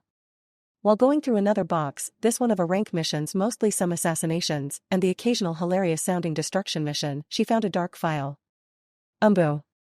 The fact that it wasn't in with the other Umbu files in another room was suspicious all on its own. It should have been weeded out. The system to check these before they went in was meticulous. She, despite maybe her better judgment, opened the file and sat down to read it. The first sentence, the mission summary, already had her blood running cold. Itachi Uchiha and Shisui Uchiha assigned to spy on the Uchiha clan and report back with any plans and possible strategies to counter them or stop the massacre. Tenten quickly sealed the file away into the seal that also held the note from Itachi. Later. She'd have to read that later. She finished the box, having sorted them mostly into the trash pile since all missions were recorded also in the big mission books that kept track of all the missions and who did them. The files were really just the mission reports of who did the missions, which rarely were actually needed. So into the trash they went to be recycled into new paper. And since they were getting recycled anyway, then well, no one cared if Tenten took some of the funnier reports to read again later. She was starting to amass a collection for when she needed a pick-me-up. Or entertainment when she was stuck in bed for whatever reason, be it that Kakashi had accidentally almost impaled her while they sparred again, or trying to build up a poison immunity with Genma put her out of commission and stuck in bed recovering for a few days. Or she accidentally used too much chakra and was stuck in bed for a day by Tsunade, who refused to let her pull a Kakashi and work through chakra exhaustion. Since Tenten had the sole Konoha brain cell, she listened to Tsunade because she was a doctor and not just because she was the Hokage. Once the box was done and stacked with the other finished ones, a crow puffed into being by her feet. A letter was held securely in its beak. Tenten swallowed hard, resisting the urge to Hiraishin as far away as she could get. Which was really just across the village, since she didn't really have many markers out of the village. The crow waited patiently for her to take the letter. She took it, noting the elegant script her name on the front was written in. Itachi had been the Uchiha heir, it made sense he had good handwriting. She was stalling. She pulled out a senbon to carefully open the letter. Like a makeshift letter opener, a trick she'd seen Genma use a few times. Tenten, I cannot express how happy I am that Shirsui's Tonto and harness have passed to someone who will put them to good use. He enjoyed ridiculous tricks with weapons and perhaps knew too many for comfort. I'm afraid that this is not a fun story, and while I would rather not burden you with it, it's important that someone besides me knows about it. I will be in a village 4 days from Konoha due east for 2 weeks. If you cannot make it, send another letter and I will arrange another time and place. Thank you for caring enough to find out about this, but be careful, Konoha is not safe. Eyes hide in the shadows, and as the roots grow ever stronger, the tree withers away. Itachi Tenten tried to decide whether she wanted to know what that was a metaphor for. Probably not, but she'd find out soon enough, it seemed. There was actually a map hanging up on the wall of this room, although there was in most rooms, and Tenten checked what village Itachi was probably talking about. It wasn't one she'd been to before, but the name looked familiar. She checked the files she'd just gone over and realized that there were 3 different demolition missions, all in that same area. Plus she'd never been to that village. She did need more markers outside of the village, and she did kind of want to see the demolition sites, so the desk ninja would probably accept that if she asked for a mission in or around that village. Mind made up, she sealed away the letter, put the box back, and wandered up to the mission desk.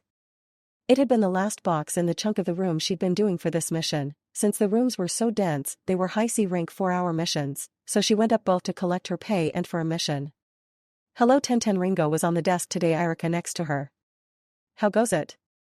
I finished. There were a lot of really funny demolition missions in the boxes. I got them sorted out from the assassination missions, and got them sorted as to which ones can go and which ones are important. Nice. I'll see you tomorrow again then? Actually, I was hoping you had a mission around this area. Tenten pointed to the right village on the map. There were 3 demolition sites there, and I've never seen one. Plus I've never been there. It's a wonderful little village, Irika said, nodding. We should have something around there. Yeah, probably, Ringo agreed, shuffling through the papers. It's pretty far away though, maybe that's why you haven't been there. I had Guy as my Jounin sensei, Tenten pointed out. I'd been to farther places as a training trip. Also, I figured I could leave Hiraishin markers in the villages along the way, since I don't have many outside of Konoha. That's a good idea, Irika praised in his teacher voice. Will you try and take more missions outside of the village? Well, since my schedule is slowing down, maybe, Tenten agreed, smiling. She probably should start trying to take more missions out of the village. Other than the time she went on the occasional lower C rank with Team Guy. Here. A nice easy delivery mission for that village. A good mission for your first solo one, unless you want some teammates. I'm sure I can survive doing that by myself. And it's probably better I do my first few solo missions while I'm still a chunin. Always good to get used to stuff now, while the world isn't out to kill you. Ringo chirped, offering the scroll. You can pick up the thing tomorrow and then leave. I wouldn't start tonight, it's pretty late already. Tenten looked out the window at the sunset-streaked sky. Huh, it is. Yeah, tomorrow then. Good luck, Irika said, smiling kindly. Thanks for the mission, Tenten replied, tucking the scroll away and waving. She walked away like a normal person because she wasn't a heathen that went out windows. Genma clapped her on the back and told her good luck when she informed him Shizune made her double-check her poisons and antidotes, and Kakashi probably didn't even hear her. Since that was taken care of, Tenten made dinner with the remnants in her fridge, left enough to make a breakfast, and went to sleep. Morning brought breakfast and picking up the delivery, which was a set of decorative weapons that weren't actually usable in battle. They were pretty anyway, so Tenten admired them for a bit before sealing them up. A goodbye to the weaponsmith, and Tenten was on her way. While she did have to run the entire way, it wasn't too strenuous since she had sealed all her supplies up and also she trained with Guy. A little run at a relatively sedate pace wasn't going to kill her. Not like loops around the village at top speed, which would knock anyone out. The village was small, so Tenten left a marker at the edges just in case and headed in. The delivery was dropped off and Tenten was left to look for Itachi. Itachi was pretty inconspicuous, but the 7-foot blue shark man was not, so she found them pretty easily in a dango shop. She summoned one of the crows to sit on her shoulder and slid off her headband, tying it around her waist and under her shirt. She didn't know how much the shark guy knew or if he'd be friendly and not try to kill her if she was obviously associated with Konoha. She could get away, maybe hold him off for a bit with some poison, but she still felt safer without her headband on display. She approached them calmly, the crow preening its feathers on her shoulder. Itachi Uchiha? Who's asking? The shark man grunted. Tenten. The current other holder of the crow contract. The crow on her shoulder cawed like it was trying to show off. Kisame. I'll meet up with you later. Leave us be. The shark man, Kisame, apparently grunted but got up and left his massive sword that Tenten now realized was the Samahata, the chakra-sucking, probably sentient Kiri sword. That was awesome. Tenten tentatively took the seat Kisame left behind the crow, hopping off her shoulder to pester Itachi for treats. He moved the dango so it couldn't get it, then offered the crow a bit of dried fruit from inside his cloak. I found the mission for you and Shursui for the spying on the Uchiha clan. It was tucked into a box of rank demolition missions, Tenten said, trying to prompt the conversation into starting. She didn't have all day. Itachi scoffed lightly. Sloppy work. He paused, looking almost hesitant. Did you bring it with you? Tenten, who always had it on her with the seal, because she didn't trust it to lay around somewhere even in her own house, pulled it out of her shirt in response. Itachi took it, gently opening it and sliding one of Shursui's reports free. He has awful handwriting, Tenten said, gesturing to Shursui's report. Did he ever do any handwriting practice? Itachi didn't seem to have any real outward reaction, although it was really just from working with Niji at all times of the day that let her catch the almost sad look he gave the paper. He had better handwriting when he was trying. He was just so tired of the mission that he turned in reports with increasingly bad handwriting as a subtle protest.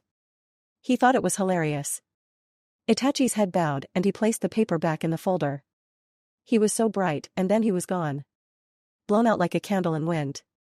Of all the things she had expected today, having to restrain herself from trying to comfort a missing ninja who'd famously killed his own family and was definitely S-class wasn't one of them. She did suppose that he'd had to leave so soon after Shursui died, so he probably didn't have much time to mourn. He straightened after a moment, a blank slate once again. He pushed the folder to her and she took it, sealing it away again.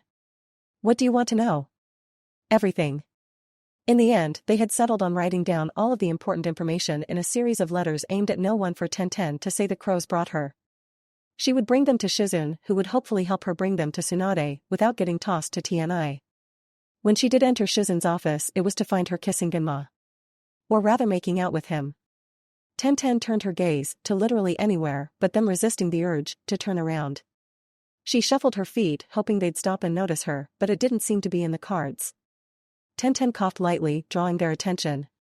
They both jumped, having apparently been so wrapped up in each other that they hadn't noticed her at all. Tenten. Shizune said, coughing a couple of times and trying to straighten her hair and clothes. What brings you here?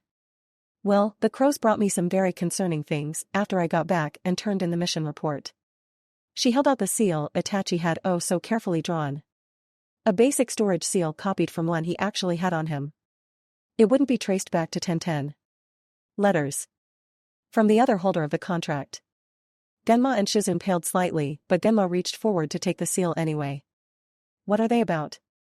The Uchiha massacre. Genma frowned slightly, but opened the seal, picking one of the letters at random. It was one of the ones detailing Danzo. Why would he owe? Oh. He'd started reading it. Shizune peeked over his shoulder. Oh indeed. I'll bring this to Lady Tsunade. She'll have to hear about it. I knew Minato didn't like Danzo, Genma muttered, but this Tenten didn't even have to try to look sad and angry that an elder of the village would do this. She was anyway. He wasn't helping the village anymore, this was killing it. Come on, we need to get these to Lady Tsunade, Shizune said, gently pulling the letter from Genma's hands. She'll bring him to justice. She may want to gather the clan heads so he can't escape, Tenten advised. Make the suggestion to her yourself, Shizune advised. Come. Tenten followed, breathing a silent sigh of relief. This was out of her hands now. Now the Hokage would handle it. The end. Thank you for your views, likes, subscriptions, and overall support of my ongoing efforts to bring great content to all of you. Check out my Patreon for more mature fanfiction. The link is in the description and like everywhere on my channel.